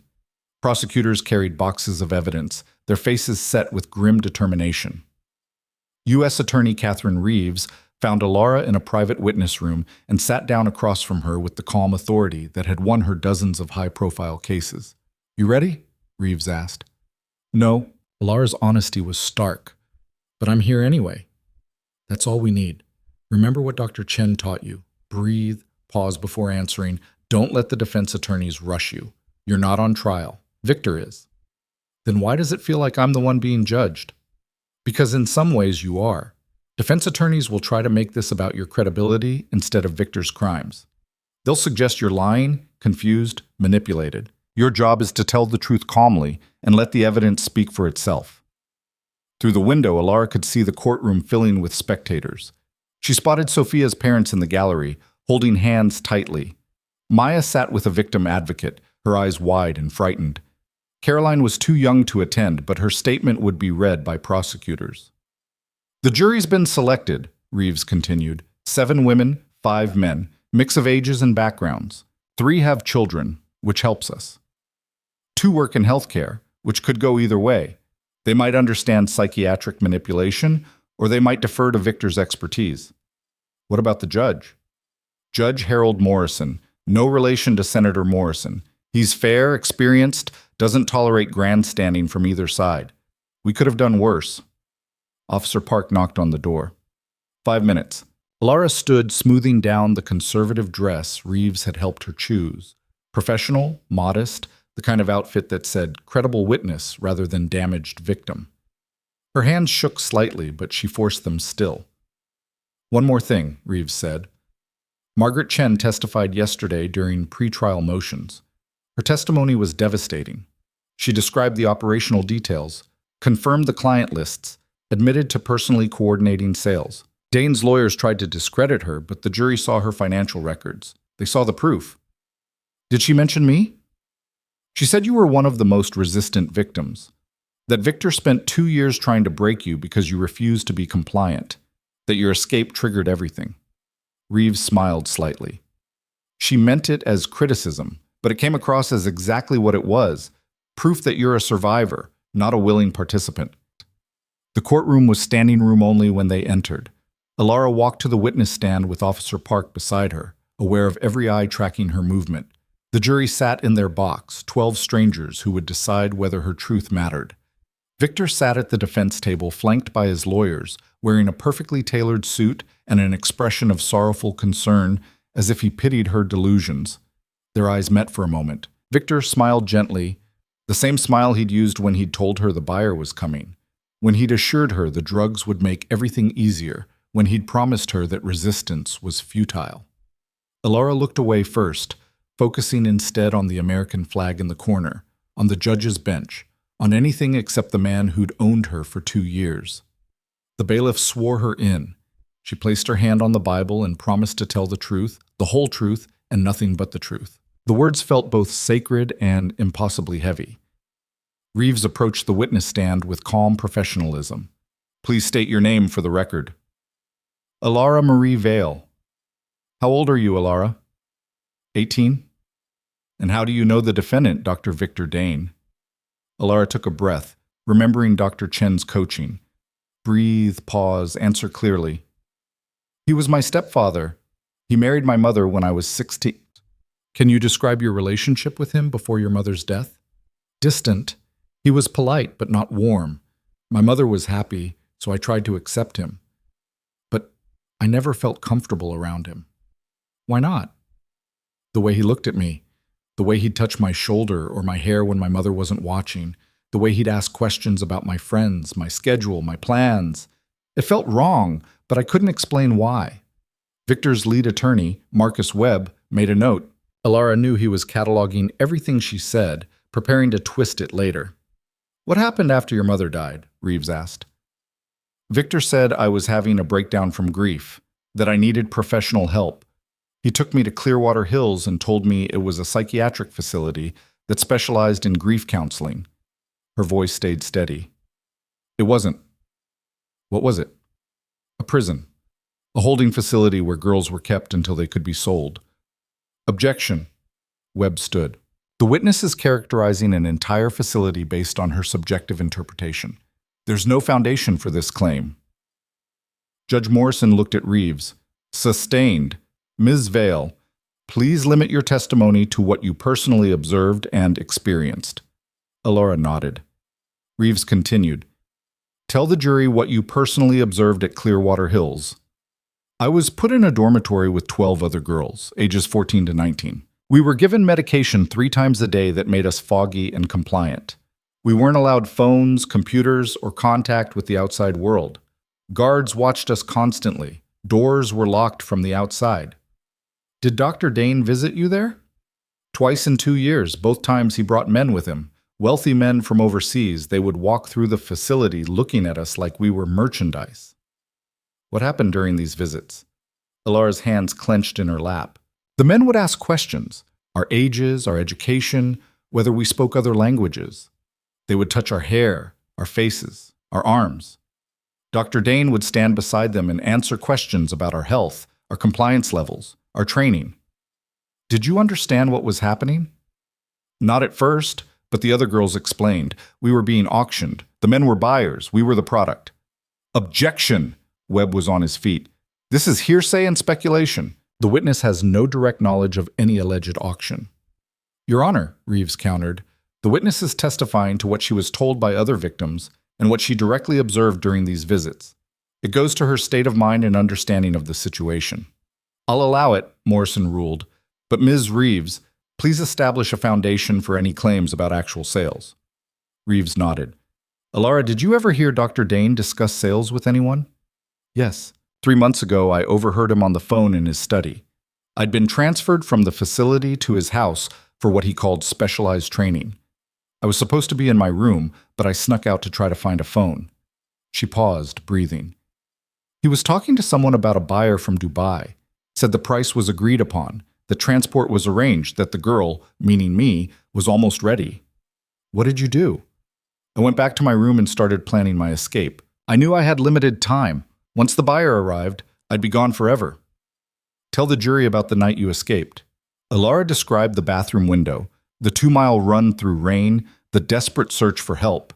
She described crashing through the restaurant's back door, collapsing in front of Damian Moretti, watching Victor follow her inside with his practiced concern and polished lies. What did Mr. Moretti do when Dr. Dane claimed you were his mentally ill stepdaughter? He asked me one question, just one. He asked if I knew Victor. Alara's voice caught slightly. I said yes, that Victor was the one who'd been selling me, and Mr. Moretti believed me immediately. Why do you think he believed you? Objection, Webb said. Calls for speculation about another person's thoughts. Withdrawn. Reeves shifted direction.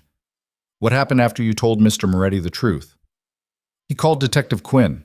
He detained Victor until the police arrived.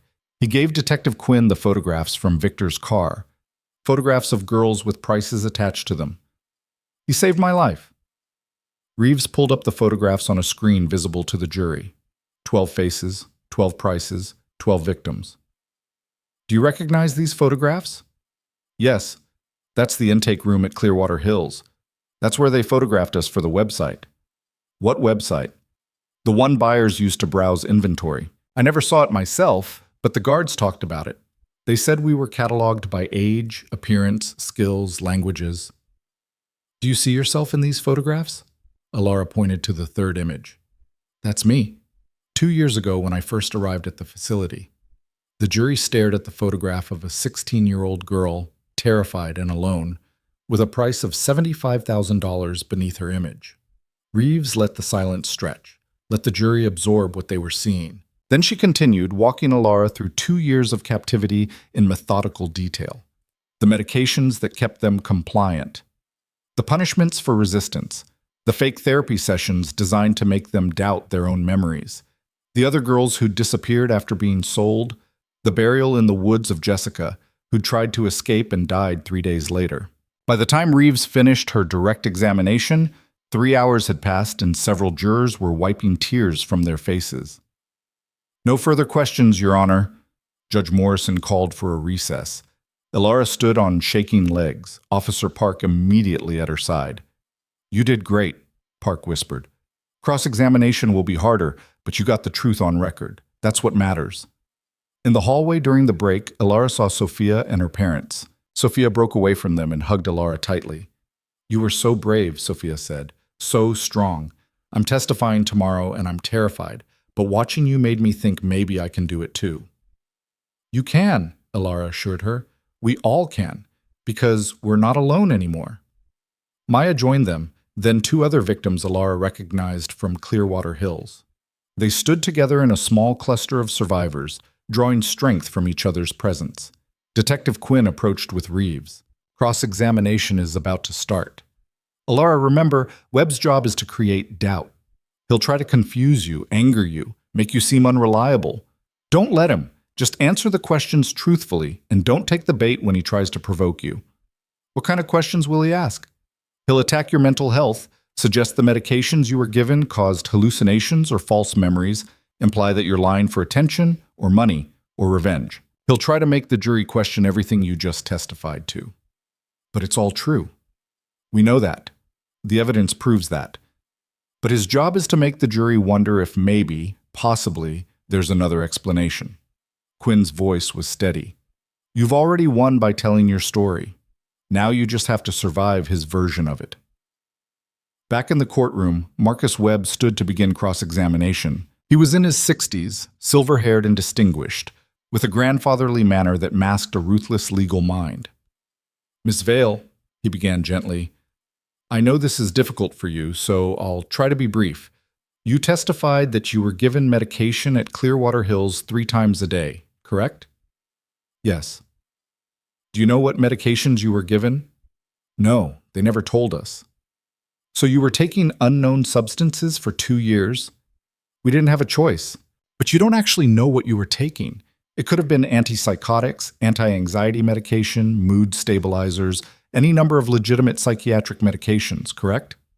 I guess so. And these medications made you, in your words, foggy and compliant. Is that right? Yes. Foggy, meaning your thinking wasn't clear, your memories might not be reliable, your perceptions might have been altered by the drugs. Alara saw where he was going. The drugs made it harder to resist, but I remember everything clearly. Do you?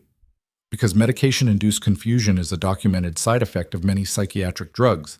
Isn't it possible that some of what you remember is distorted by the medications you were taking? No, I remember what happened to me. Webb smiled sympathetically. I'm sure you believe that.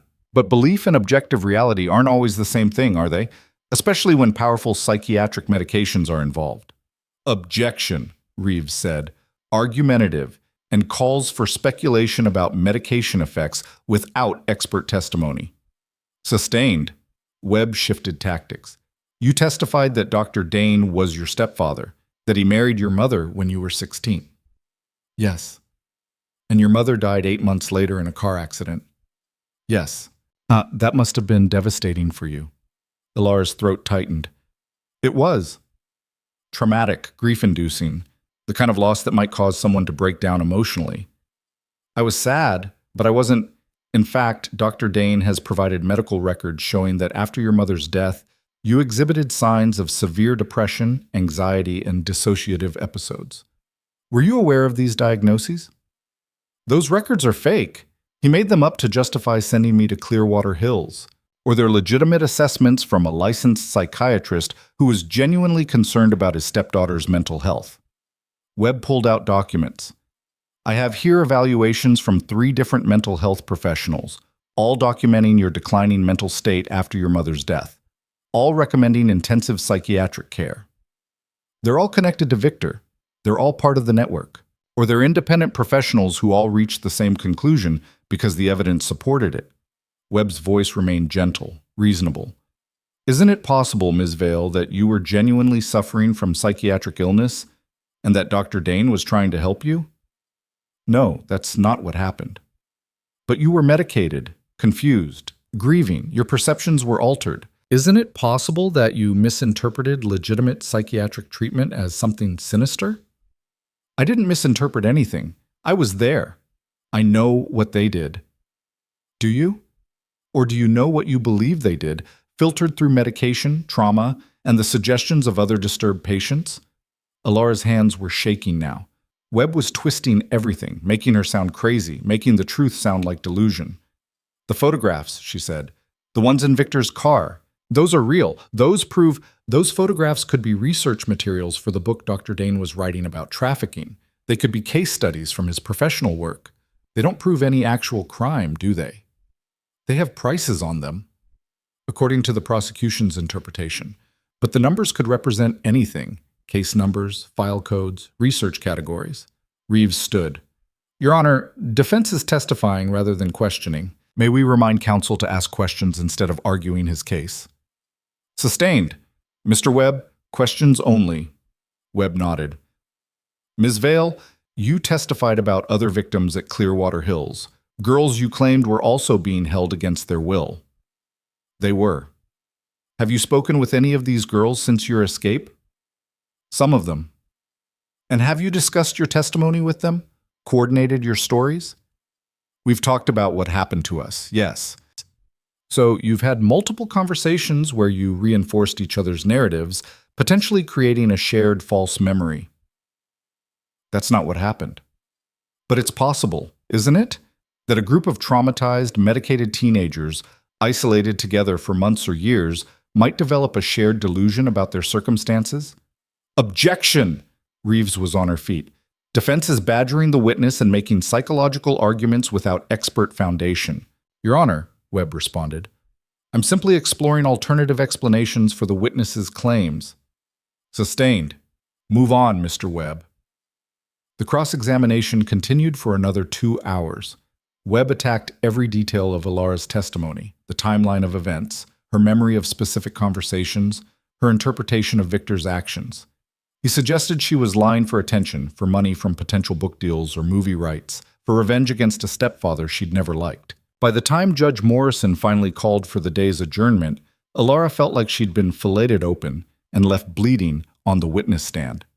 Officer Park escorted her out through the side entrance, away from cameras and questions. In the car, Ilara broke down crying. He made me sound crazy, she sobbed. He made everything I said sound like lies or delusions. What if the jury believes him? They won't, Park said firmly, because tomorrow Reeves gets redirect examination. She'll rehabilitate your testimony, clarify the distortions, and remind the jury about the physical evidence that corroborates your story. Webb's job was to create doubt. Reeves's job is to restore truth, trust the process.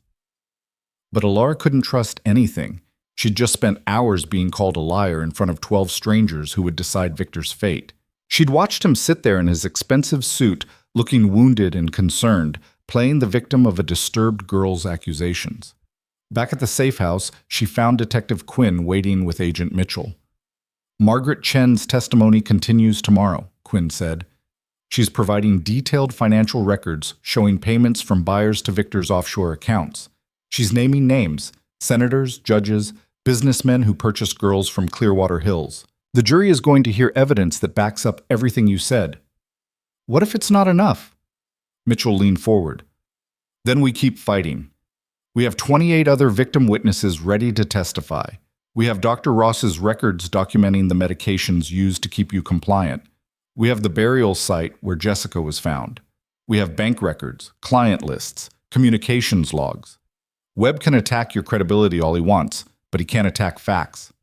Facts didn't protect me for 2 years. Victor had facts, medical records, expert witnesses, respectable credentials. His facts beat my truth every time. Not this time, Quinn said, because now your truth has facts backing it up. Evidence, corroboration, multiple witnesses. That's what makes this different. Ilara wanted to believe them, but she'd spent too long learning that the system protected powerful men and dismissed vulnerable girls. Webb's cross-examination had reinforced that lesson brutally. Across town, in Victor's holding cell, he met with his legal team for a strategy session. The girl's testimony was damaging, Webb admitted. Emotional, detailed, sympathetic. Several jurors were visibly moved. But you created doubt, Victor said confidently. Some. The mental health angle is working. I could see jurors considering the possibility that medication might have affected her perceptions. But Chen's testimony tomorrow is going to be a problem. Margaret will hold up. Actually, another attorney interjected, she's already started cooperating fully. She's provided prosecutors with everything, financial records going back a decade, client lists, operational details. She's trying to minimize her own sentence by maximizing yours. Victor's calm facade cracked slightly. That traitor. After everything I did for her, everything we built together, doesn't matter now, Webb interrupted. What matters is damage control. Can we discredit her testimony? She kept meticulous records. Every transaction is documented. Every client is named. Every payment is traced. The attorney sighed. Unless we can prove those records were fabricated, her testimony is going to be devastating. Then we prove they were fabricated. How? The FBI verified them against bank statements, tax records, corporate filings. They're real. Victor stood, pacing the small cell. What about the other defendants? Morrison, Whitmore, Hayes? Are any of them cooperating? Hayes is negotiating a plea. Morrison is maintaining innocence. Whitmore's lawyers are considering options. Webb pulled out notes. The problem is that too many people are starting to crack. They see the evidence piling up and they're trying to save themselves. Cowards. All of them. Or realists. Victor, I need to be frank with you. The evidence against you is substantial. Multiple victims corroborating each other's stories, financial records documenting sales, physical evidence from the facility, insider testimony from Chen. If we go to trial and lose, you're looking at consecutive sentences that add up to life without parole. And if we take a deal? Depends what the prosecution offers. But realistically, 30 to 40 years minimum. You'd be in your 90s before release. Victor sat back down, his mind calculating odds and options. What are our chances at trial? Honestly, 40-60 against us. Webb's cross-examination helped, but Reeves is competent and the evidence is strong. It's a gamble. I don't take gambles I can't control. Then we need to start considering alternatives. Plea negotiations, cooperation agreements, ways to minimize damage. No. Victor's voice was steel. I'm not spending the rest of my life in prison. I'm not letting these people destroy everything I built. Find another way. Webb exchanged glances with the other attorneys. There is no other way. We've explored every legal avenue. The evidence is too strong. Then explore illegal avenues. The room went quiet. Webb cleared his throat carefully. I'm not sure what you mean by that. I mean, witnesses can be influenced. Jurors can be persuaded. Evidence can disappear. You're expensive lawyers who've gotten guilty people acquitted before. Do what you do. What you're suggesting is criminal. What you're suggesting is surrender. I won't do it. Webb gathered his files. I'll pretend I didn't hear that. And I strongly advise you to focus on legal strategies only. Anything else will only make your situation worse. After the lawyers left, Victor sat alone in his cell, fury building beneath his calm exterior. He'd spent 20 years building his operation, accumulating wealth and power, creating a network that should have been untouchable. And now it was all unraveling because one girl had run through the rain and found someone who believed her. But Victor hadn't survived this long by accepting defeat. He had resources his lawyers didn't know about, contacts who owed him favors, information that could destroy careers and lives if released. If the legal system wouldn't save him, he'd save himself. One way or another, this trial would end in his favor. The next morning, Margaret Chen took the witness stand. She wore an orange jumpsuit instead of her usual designer pantsuits, her wrists shackled, her face drawn. The woman who'd run Clearwater Hills with ruthless efficiency looked diminished, broken. Reeves approached her with professional courtesy. Ms. Chen, you've entered into a cooperation agreement with this office, correct? Yes. And as part of that agreement, you've agreed to testify truthfully about your role in the trafficking operation run by Dr. Victor Dane? Yes. How long did you work with Dr. Dane? 12 years, since Clearwater Hills opened. Describe your role. Chen's voice was flat, emotionless. I handled operations, financial transactions, staff management, buyer coordination, victim intake and processing. Victor was the public face, the respectable psychiatrist who gave the operation legitimacy. I was the one who made it actually function. How many victims passed through Clearwater Hills during those 12 years? 217 that I have documentation for. Possibly more in the early years before I implemented the record-keeping system. The number hit the courtroom like a physical blow. 217 lives destroyed. What happened to these victims? They were sold to buyers, wealthy men, primarily from overseas who paid between $50,000 and $200,000, depending on the victim's age, appearance, and other factors. Did Dr. Dane participate in these sales? He arranged them. He found the victims, brought them to the facility, managed their conditioning and training, negotiated prices with buyers, coordinated transport. Every sale was his operation. I just handled the paperwork. Reeves pulled up financial records on the screen. Are these your records? Chen studied them. Yes, those are the ledgers I kept documenting every transaction. Walk the jury through what we're seeing. Chen explained the spreadsheet. Victim names or case numbers, buyer identities or codes, sale prices, dates, payment methods. Every transaction meticulously documented because Margaret Chen, for all her crimes, had been thorough. Did you personally meet any of the buyers? Many of them. They would come to the facility to view the inventory before purchasing. Some had specific preferences: age, ethnicity, language skills. We would arrange private viewings. Did you know what these buyers intended to do with the girls they purchased? Of course, they were purchasing human beings for sexual exploitation. There was no other purpose. And you facilitated these transactions anyway? Yes. Why? Chen hesitated, the first crack in her flat affect. Money, power, and because I convinced myself that these girls were better off with wealthy buyers who would at least keep them alive than in other trafficking situations where they'd be worked to death in brothels. Did you believe that? I wanted to believe it. It made the job easier. Reeves spent 4 hours walking Chen through the operational details of Clearwater Hills. The jury heard about intake procedures, about how Victor would identify vulnerable girls, runaways, foster kids, girls who'd lost parents. They heard about the fake medical records used to justify holding them. They heard about the medications that kept them compliant. They heard about the guards who punished resistance with violence and isolation. Most devastatingly, they heard Chen name buyers: Senator Morrison, who'd purchased 3 girls over 5 years; Judge Whitmore, who'd had very specific preferences for young blonde girls who reminded her of a daughter she'd lost; Captain Hayes, who'd provided police protection in exchange for access to victims; CEO Thornton, who'd bought girls as gifts for business associates. By the time Reeves finished, the jury looked sickened. Several were crying openly. Marcus Webb stood for cross-examination. Ms. Chen, you're testifying here today because you've made a deal with prosecutors, correct?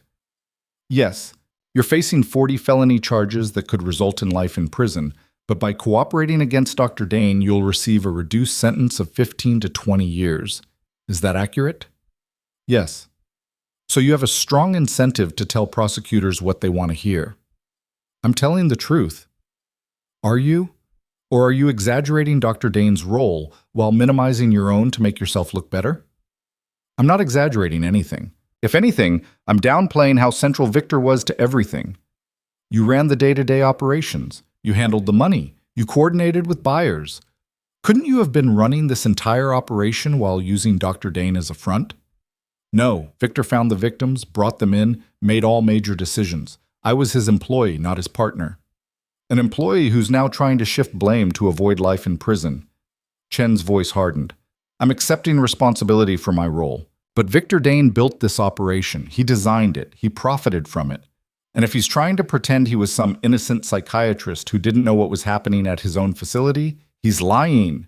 Webb tried for another hour to discredit Chen, to suggest she was lying or exaggerating or shifting blame. But her testimony held firm, backed by documents that couldn't be explained away. When she finally left the witness stand, the prosecution's case felt insurmountable. Over the next 3 days, the jury heard from more victims. Sophia testified about her intake, about being promised a boarding school and finding a prison. Maya described Dr. Ross's medication experiments, the combinations of drugs designed to create perfect compliance. Other girls described auctions, viewings, the moment they realized they were being sold like objects. Each testimony built on the others, creating a picture so damning that even Webb's aggressive cross-examinations couldn't shake it. On day 6, the prosecution rested. Webb immediately moved for dismissal, arguing the evidence was circumstantial and the victim testimony unreliable. Judge Morrison denied the motion. The defense case began with expert witnesses, psychiatrists who testified about false memory syndrome, about how traumatized patients could be led to believe fictionalized accounts of abuse. They talked about medication side effects, about the unreliability of recovered memories, about the dangers of suggestion and contamination in witness testimony. But Reeves was ready. She countered with her own experts who testified that while false memories were possible, they were rare and didn't explain physical evidence like burial sites, financial records, and photographic documentation. Victor never took the stand. Webb advised against it, knowing that cross-examination would destroy him. Instead, the defense rested on the argument that reasonable doubt existed. That maybe, possibly, there was another explanation for the evidence. That maybe Victor was a dedicated psychiatrist whose facility had been corrupted by subordinates like Margaret Chen. That maybe the victims were genuinely mentally ill and genuinely confused. It was a thin argument, but thin arguments had worked before when juries wanted to believe the respectable defendant over the damaged accusers. Closing arguments took 2 days. Reeves methodically walked through the evidence, connecting every piece to show a clear pattern of trafficking, exploitation, and abuse. Webb argued reasonable doubt, attacked witness credibility, and suggested alternative explanations. Then the jury got the case. They deliberated for 4 days.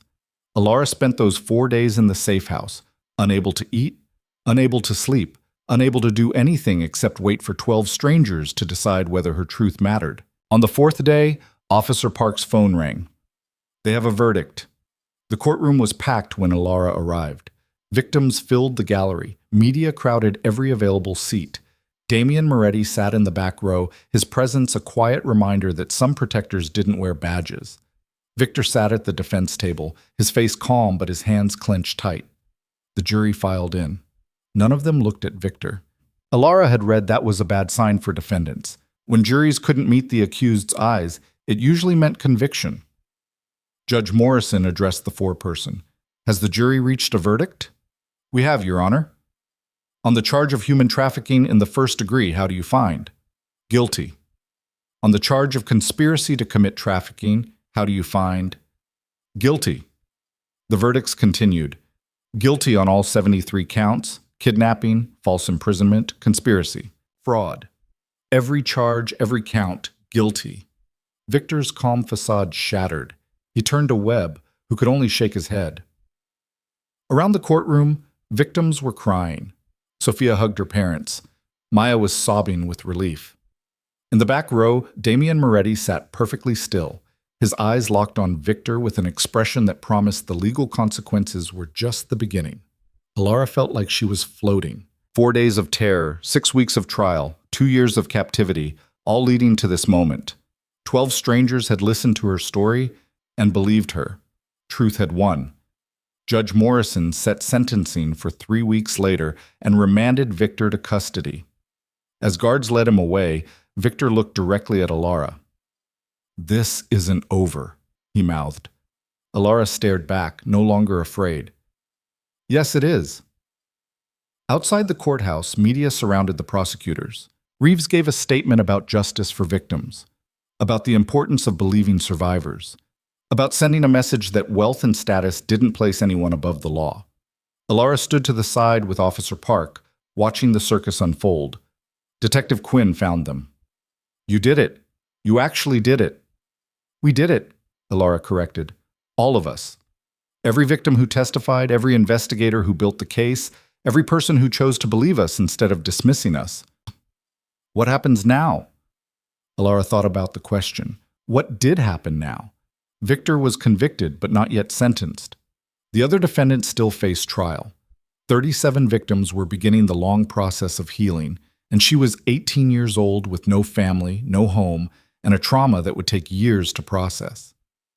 "Now I figure out who I am when I'm not just a victim," she said quietly. "Now I start living instead of just surviving." Quinn squeezed her shoulder. "You're going to be okay." "I know. It'll take time, but I know." As the sun set on the courthouse steps, as media packed up their equipment and crowds dispersed, as victims and families began the next chapter of their lives, Alara stood for a moment in the fading light. She'd run through the rain 2 months ago, desperate and terrified and certain she would die. She'd crashed through a kitchen door and found an unlikely protector. She'd told her truth to police who finally listened. She'd testified in front of strangers who chose to believe her. And she'd won. The journey wasn't over. Sentencing still loomed. Healing would take years. Other battles waited.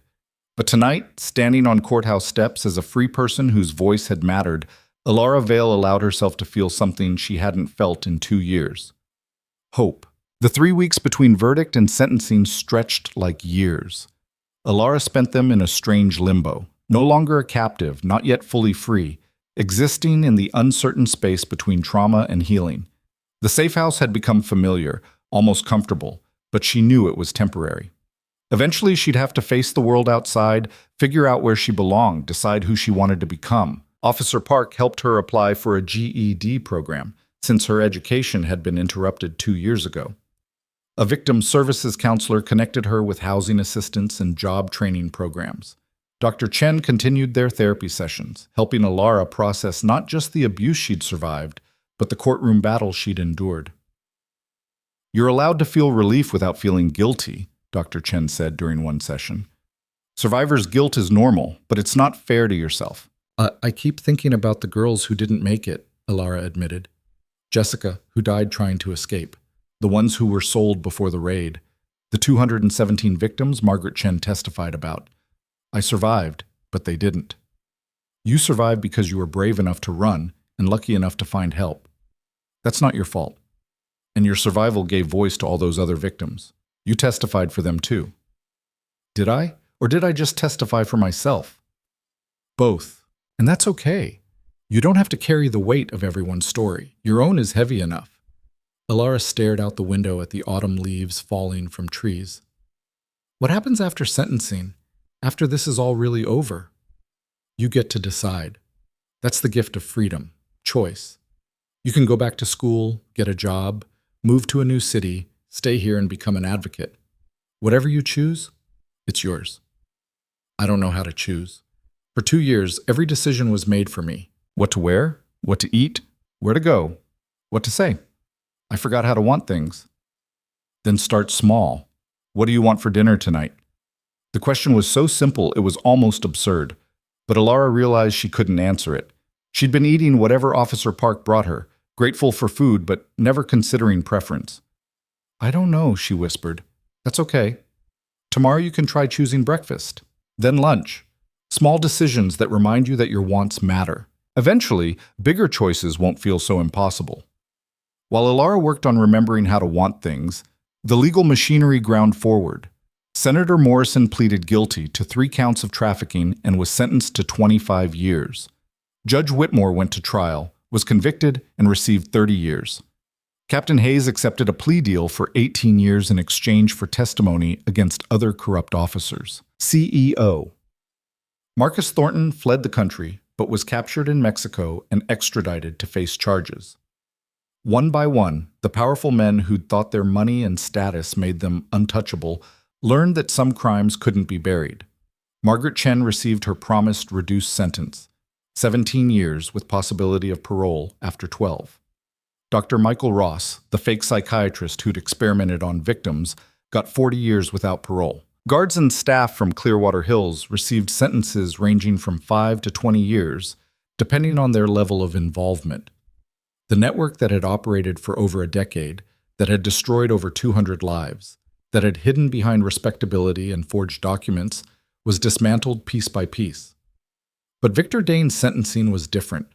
His was the case that had started everything, the catalyst that had brought the whole operation crashing down. His was the name that dominated headlines and sparked national conversations about trafficking, about believing victims, about how predators hide in plain sight. On the morning of sentencing, Alara woke before dawn. She dressed carefully in clothes Officer Park had helped her choose, professional but not formal, respectful but not submissive. She was done performing for other people's comfort. Detective Quinn picked her up at 7. "You ready for this?" "I think so. Do I have to speak?" "Only if you want to. Victims are allowed to give impact statements, but it's not required." "What would I say?" "Whatever you need to say. Whatever you want the judge to hear before he decides how long Victor spends in prison." Alara thought about all the things she could say, about 2 years of captivity, about being sold like merchandise, about watching Jessica die, about nightmares that still woke her screaming, about losing her mother and her freedom in the same year, about learning that the people who should protect you sometimes destroy you instead. "I want to speak," she decided. The courtroom was packed again, though this time the atmosphere was different. The tension of trial had been replaced by a grim anticipation. Everyone knew Victor had been found guilty on all counts. The question now was how severely he'd be punished. Judge Morrison sat at his bench with the weight of justice on his shoulders. Victor stood beside his lawyers, wearing the orange jumpsuit of the convicted, his hands shackled. The respectable facade had been stripped away, revealing the predator beneath. Morrison addressed the courtroom. "We're here for sentencing in the matter of the people versus Victor Dane. Before I pronounce sentence, I'll hear from victims who wish to make impact statements." Alara stood. Her legs shook but held. "I'd like to speak, Your Honor." "Please approach." She walked to the podium set up for speakers, acutely aware of every eye on her. Victor watched her with cold calculation, already planning appeals and revenge from whatever prison he'd be sent to. Alara pulled out the statement she'd written and rewritten a dozen times. But when she opened her mouth, different words came out. 2 years ago, I was 16 years old. I'd just lost my mother. I was grieving and vulnerable and desperate for someone to tell me everything would be okay. Victor Dane looked at that grieving girl and saw an opportunity. He saw someone he could isolate, manipulate, and sell for $75,000. Her voice was steady, clear. He took me to Clearwater Hills and told me it was a hospital. He gave me drugs that made me compliant. He destroyed any evidence of my previous life so no one would look for me. He photographed me like inventory and put me on a website where wealthy men could browse teenage girls like they were shopping for cars. Victor's lawyer whispered something to him. He shook his head, his eyes never leaving Alara. For 2 years, I was invisible. I screamed for help and no one heard. I told social workers I was being held against my will and they didn't believe me because Victor had documents saying I was mentally ill. I told doctors I was being sold and they increased my medication. The system that should have protected me instead helped my abuser. Several jurors from the trial were in the gallery. Alara saw them nodding, remembering the evidence they'd seen. Victor Dane didn't just hurt me. He built an entire operation designed to find vulnerable girls and sell them. He created fake medical records to justify holding us. He hired guards to punish us when we resisted. He brought buyers to walk through the facility and choose victims like they were picking out pets. He made millions of dollars destroying lives. She paused, breathing. I survived because I ran, because I crashed through a restaurant door on the worst night of my life and found someone who believed me immediately, who didn't need documents or proof or expert testimony to know I was telling the truth. I survived because Detective Quinn listened, because Agent Mitchell investigated, because U.S. Attorney Reeves fought for justice, because 36 other victims were brave enough to testify. Alara looked directly at Victor. But I shouldn't have had to be that lucky. I shouldn't have had to run 2 miles barefoot in the rain. I shouldn't have had to testify in front of strangers about the worst experiences of my life just to be believed. The system should have worked long before I ended up in that restaurant. She turned back to Judge Morrison. Your Honor, Victor Dane destroyed over 200 lives. He trafficked children. He made millions from their suffering. He showed no remorse, no conscience, no humanity. Even during trial, he tried to make us seem crazy, tried to discredit our stories, tried to escape accountability. He'll do it again, if given the chance. So I'm asking you to make sure he never gets that chance. I'm asking you to give him the maximum sentence allowed by law. Not for revenge, for protection. So no other girl has to run through the rain hoping someone will believe her. Alara folded her statement and returned to her seat. Her whole body was shaking now, adrenaline and relief flooding through her.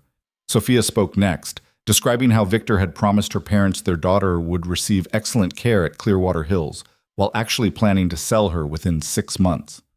Maya testified about Dr. Ross's medication experiments and the permanent damage they'd caused. Caroline's statement was read by the prosecutor since she was too young to appear in court, describing 2 years of captivity that had stolen her childhood. One by one, victims spoke. Some were angry, some were crying, some were calm and clinical. But all of them asked for the same thing: maximum sentence, no possibility of parole, permanent removal of a predator who would never stop hunting if given freedom. After the last victim's statement, Judge Morrison turned to Victor. Mr. Dane, do you wish to speak before I pronounce sentence? Victor stood. His lawyers had advised him to show remorse, to apologize, to give the judge some reason for leniency. But Victor's ego wouldn't allow it. Your Honor, I maintain my innocence. This conviction was based on the confused testimony of mentally ill patients and the self-serving lies of subordinates trying to reduce their own sentences. I'm a psychiatrist who dedicated his career to helping troubled youth. If my facility was corrupted by employees acting without my knowledge, that's a failure of oversight, not evidence of criminal intent. Morrison's expression was stone. Anything else?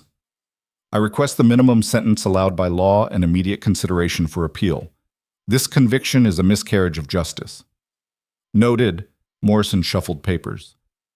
Mr. Dane, a jury of your peers found you guilty on 73 felony counts after hearing extensive evidence and victim testimony. That evidence painted a picture of a trafficking operation that you designed, managed, and profited from for over a decade. You exploited vulnerable children, destroyed families, and showed no remorse for your actions. He looked directly at Victor. I've been a judge for 26 years. I've sentenced murderers, rapists, and violent criminals of every variety. But I've never seen someone who so thoroughly commodified human suffering. You didn't just hurt your victims. You built a business around their pain. Morrison opened the sentencing guidelines. On count 1, human trafficking in the first degree, I sentence you to 25 years. On count 2, conspiracy to commit trafficking, 25 years to run consecutively. On counts 3 through 73, kidnapping, false imprisonment, fraud, assault, I sentence you to the maximum allowed by law on each count, all to run consecutively. He did the math quickly. Total sentence is 418 years in state prison without possibility of parole. You'll be remanded immediately to begin serving your sentence. The courtroom erupted. Victims were crying, hugging each other. Media was frantically typing. Victor's lawyers were already discussing appeals, though everyone knew that sentence would stand. Victor himself stood frozen, the reality finally penetrating his arrogance. 418 years. He would die in prison. His empire was gone, his reputation destroyed, his freedom permanently revoked. As guards led him away, he looked back at Alara one last time. She met his eyes without fear. He'd had power over her for 2 years, but that power was gone. He was just a man in shackles facing consequences he'd believed would never come. Outside the courthouse, victims gathered on the steps for a press conference organized by Reeves. The U.S. attorney stood at the podium with Alara and Sophia flanking her. Today's sentencing sends a clear message, Reeves said to assembled media. Human trafficking will not be tolerated in this jurisdiction. Wealth, status, and professional credentials do not place anyone above the law, and most importantly, victims will be believed. Reporters shouted questions. Reeves fielded most of them, but one journalist addressed Alara directly. Ms. Vale, you were the first victim to come forward. What do you want people to take away from this case? Alara stepped to the microphone, Officer Park close beside her. I want people to know that trafficking doesn't always look like what you see in movies. It's not always strangers in vans. Sometimes it's stepfathers and psychiatrists and respectable professionals. Sometimes it's hidden behind legitimate businesses and forged documents. Sometimes victims tell the truth and aren't believed because their abusers are too credible, too powerful, too protected. She paused, choosing her words carefully. I also want people to know that survival is possible, recovery is possible, justice sometimes is possible. It takes courage to speak up, and it takes people willing to listen. I was lucky enough to find both. I hope other victims will be that lucky too. What's next for you? I'm enrolling in community college in January. I'm going to study social work. I want to become the kind of person who helps victims instead of dismissing them. Someone who believes scared teenagers even when they can't prove their stories. Someone who fights for people the system has failed. Any message for other trafficking victims? Alara looked directly into the cameras, thinking about girls still trapped in situations like hers, still waiting for someone to believe them. Run if you can. Scream if you can't. Tell your story to anyone who'll listen. And don't give up, because somewhere there's someone who will believe you. You just have to keep trying until you find them.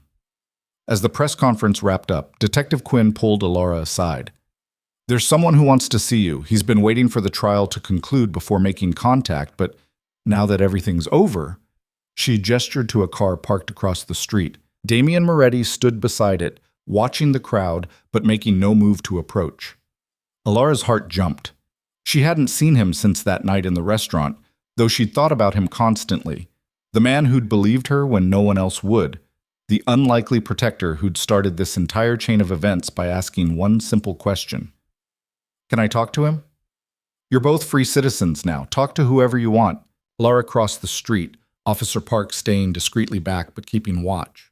Up close, Damian looked tired. The trial had taken a toll on everyone, but he'd been carrying additional weight, the weight of his sister's ghost, the weight of 15 years of searching and failing. Hi, Alara said softly. Hi. His voice was the same as she remembered, quiet, controlled, dangerous in its calmness. You did well in there. Your testimony, your statement, all of it. I learned from the best. You taught me that telling the truth was enough. Not always. But this time it was. They stood in awkward silence for a moment. Then Elara said, "Detective Quinn told me about your sister, about Lucia. I'm sorry they didn't find her. They're still looking. Every Jane Doe, every unidentified victim, they check against her profile. Maybe someday." He trailed off. "But even if they never find her, this mattered. What you did, what all those victims did, it mattered." "Did it?" "Victor's in prison, but there are other traffickers, other victims. The system that failed us is still failing other people." "True. But 37 girls are free who wouldn't be if you hadn't run through my kitchen. Dozens of buyers are facing prosecution. A network that operated for over a decade is destroyed. That's not nothing." Elara smiled slightly. "Officer Park says the same thing, that I should focus on what we accomplished instead of what's still broken." "Smart woman." "She's a survivor too. Did you know that? She was trafficked when she was 17. That's why she became a cop, to help people like us." Damien nodded slowly. "The world is full of survivors who decided to fight back. You'll be one of them. I'm going to study social work, help other victims, try to fix the system from the inside." "That's good. Better than my approach." "Which is?" "Fixing it from the outside, making sure people who hurt children understand there are consequences beyond legal ones." Elara understood what he wasn't saying. Damien Moretti was a crime boss who'd found his moral line. He'd use his power to protect victims because the legal system couldn't always be trusted to do it. "Thank you," she said quietly, "for believing me, for saving my life, for everything. You saved yourself. You ran. You told the truth. You fought. I just gave you a safe place to land. Sometimes that's everything." Damien pulled an envelope from his jacket. "This is for you. College fund. Housing assistance until you get on your feet. No strings attached. No obligations. Just help for someone who deserves a second chance." Elara stared at the envelope. "I can't accept this." "You can. You will. Because you're going to need resources to rebuild your life. And I have resources to spare. Let me do this. Let me help one person when I couldn't help my sister." Tears filled Elara's eyes. "This isn't about your sister. You don't owe me anything because you couldn't save her." "Maybe not. But I want to help anyway. Take it. Use it. Build something good from all this horror." Elara accepted the envelope with shaking hands. "I don't know how to thank you." "Don't thank me. Just survive. Just thrive. Just become the person you would have been if Victor had never stolen those 2 years. That's all the thanks I need." They stood together on the sidewalk as the sun began to set. Two people connected by tragedy and truth, by the worst night of one person's life becoming the catalyst for justice. "Will I see you again?" Elara asked. "Probably not. I'm not a good person, Elara. I've done things, hurt people, built an empire on fear and violence. The fact that I drew one moral line doesn't erase the other lines I've crossed. You're starting fresh. You don't need someone like me in your life. Someone like you saved me. Once. But going forward, you need legitimate help. Police, counselors, social workers, people who can help you heal without pulling you into my world." Elara understood. Damien was drawing boundaries to protect her, recognizing that his life and hers needed to stay separate. "Okay," she said, "but I'll remember you, and someday when I'm helping some scared kid who needs someone to believe them, I'll think about the man who believed me, and I'll make sure I'm that person for them." Damien's smile was brief but genuine. "That's good. That's exactly what you should do." He got into his car and drove away, disappearing into the city he controlled through fear and careful violence, leaving Elara on a sidewalk with an envelope full of hope and a future full of possibilities. Officer Park approached. "You okay?" "Yeah, better than okay, actually." Elara looked at this courthouse where Victor had been sentenced, at the media still conducting interviews, at the victims hugging each other and crying tears of relief. "I think I'm going to be fine. I think you are too." 6 months later, Elara walked across a community college campus with books tucked under her arm and coffee in her hand. She'd passed her GED with high marks. She'd enrolled in social work courses. She'd moved into a small apartment funded partially by Damien's envelope and partially by a victim services grant. She was building a life. Therapy continued twice a week with Dr. Chen. Nightmares still woke her occasionally, though less frequently now. Some days were harder than others, when memories ambushed her, or when news coverage of trafficking cases triggered panic attacks. But she was learning to live instead of just survive. She volunteered at a youth crisis center, answering hotline calls from teenagers in trouble. She attended support groups for trafficking survivors, sharing her story and listening to others. She testified before a state legislative committee about reforming psychiatric facility oversight. Sophia was thriving in Chicago, back with her family and excelling in high school. Maya had moved to California to live with an aunt and was slowly rebuilding her life. Caroline was in foster care but doing well in therapy and school. The other victims were scattered across the country, each healing at their own pace, each building new lives from the wreckage of their old ones. Victor Dane filed multiple appeals, all of which were denied. He would spend the rest of his life in a maximum security prison, never again free to hurt anyone. Senator Morrison had a heart attack 6 months into his sentence and died in the prison infirmary. Judge Whitmore was serving her time in a women's facility, isolated from other inmates for her own protection. Captain Hayes had been attacked by fellow prisoners. Apparently corrupt cops weren't popular in prison, and was now in protective custody. CEO Marcus Thornton continued fighting extradition from Mexico, but international pressure was mounting. The trafficking network that had operated for over a decade was gone. Its victims were recovering, its perpetrators were imprisoned or dead. Justice, imperfect and incomplete, had been served. On the anniversary of the night she'd run through the rain, Ilara returned to Moretti's restaurant. It was early evening, the dinner crowd just beginning to arrive. She walked through the front door this time, not the kitchen entrance she'd crashed through a year ago. Marco was at the host stand. He recognized her immediately. "Ms. Vale, it's good to see you. Is Mr. Moretti here?" "In his booth. I'll tell him you're—" "Actually, can I surprise him?" Marco smiled. "Of course." Alora walked through the dining room to the back corner booth where Damian Moretti sat alone, reviewing papers with the same controlled focus she remembered. He looked up when she approached, surprise flickering across his face before being replaced by careful neutrality. "Alara, this is unexpected. I hope it's okay. I know you said we shouldn't stay in contact, but I wanted to tell you something. Sit." She slid into the booth across from him. Up close, she could see he looked better than he had at sentencing, less haunted, still dangerous, still controlled, but carrying a lighter weight. "I start my second semester next week," she said. "I'm taking advanced courses in trauma counseling and victim advocacy. My professors say I have a natural aptitude for it." "That doesn't surprise me. You've lived what you're studying." "I also wanted to thank you again for the college fund, for believing me, for everything." "You already thanked me." "I know, but a year ago tonight, I ran through your kitchen door covered in blood and rain and terror. And you looked at me, really looked at me, and chose to help. You didn't have to. You could have let Victor take me, could have avoided all the complications and investigations, but you didn't.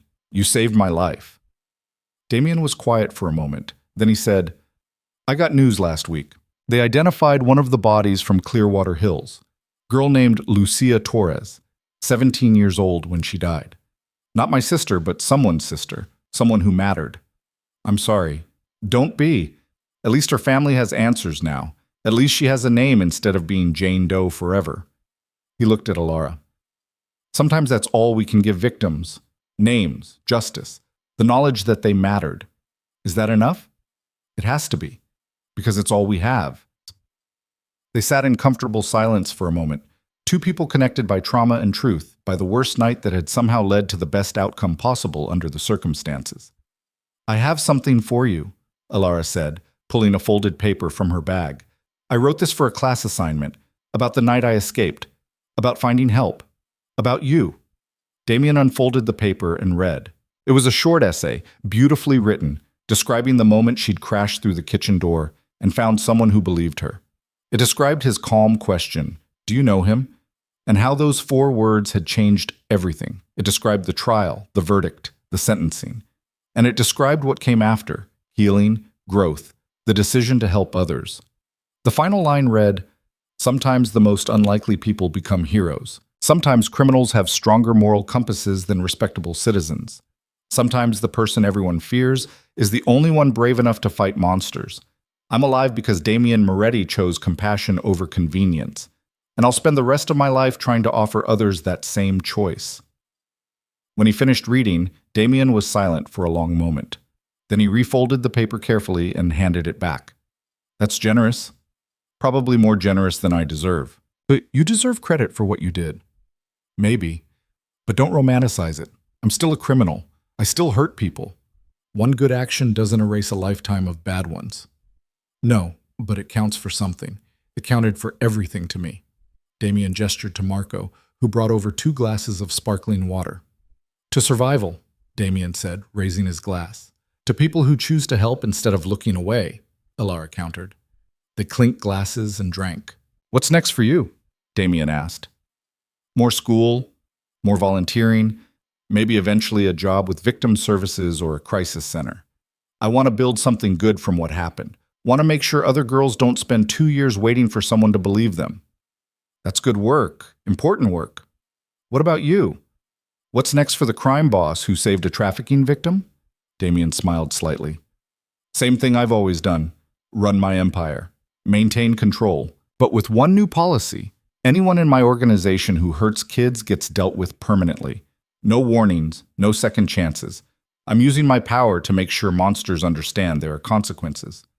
Vigilante justice. The only kind I know how to provide. Alara understood. The legal system had worked this time, but it didn't always work. For victims who slipped through the cracks, people like Damien Moretti were the last line of defense. Thank you, she said again, for everything. You keep saying that. You can stop now. Not until I'm sure you heard me.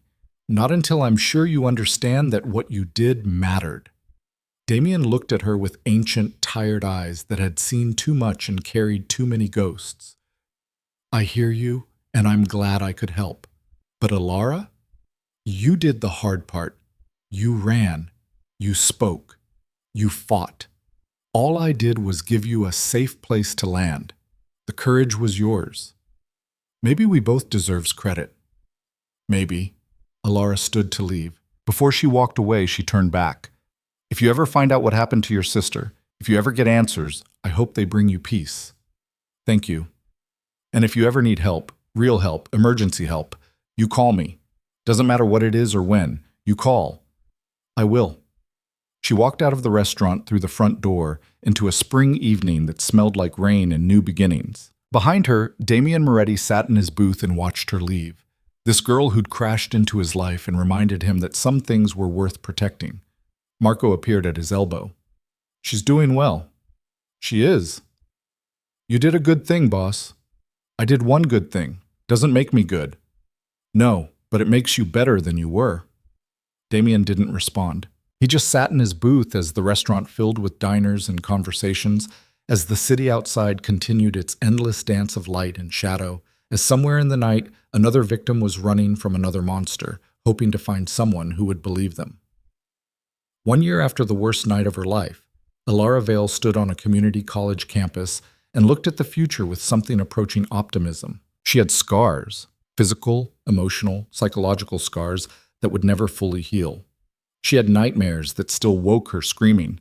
She had triggers that could send her spiraling into panic attacks. But she also had hope. She had a degree program that challenged and fulfilled her. She had friends who supported her. She had therapy that was slowly untangling the trauma. She had purpose, the knowledge that she could use her pain to help others, that she could become the person she'd needed when she was 16 and desperate. She had survived. And survival, she was learning, was just the beginning. The real work was in the living that came after, in choosing joy despite pain, in building relationships despite fear, in trusting despite betrayal, in believing the world could be good even after experiencing its worst. It was hard work. Some days it felt impossible. But Alara had learned something important that rainy night when she'd crashed through a kitchen door. She was stronger than she knew, braver than she felt, more resilient than trauma had tried to make her believe. She was a survivor, and survivors didn't just endure, they transformed. They took their broken pieces and built something new. They turned their pain into purpose. As she walked across campus toward her social work class, toward a future she was building one choice at a time, Alara Vale smiled. Victor Dane had stolen 2 years of her life, but he hadn't stolen her future. He hadn't destroyed her capacity for hope. He hadn't won. She had. And every day she woke up free. Every day she helped another victim. Every day she chose to keep living instead of just surviving was proof that truth could triumph over lies, that justice could defeat corruption, that one scared girl running through the rain could change everything. The story that had begun with blood and rain and terror had ended with healing and hope and the quiet victory of a survivor who refused to let trauma define her. Alara Vale had run through the rain looking for someone to believe her. She'd found Damian Moretti. She'd found Detective Quinn. She'd found justice. But most importantly, she'd found herself. And that, in the end, was the greatest rescue of all.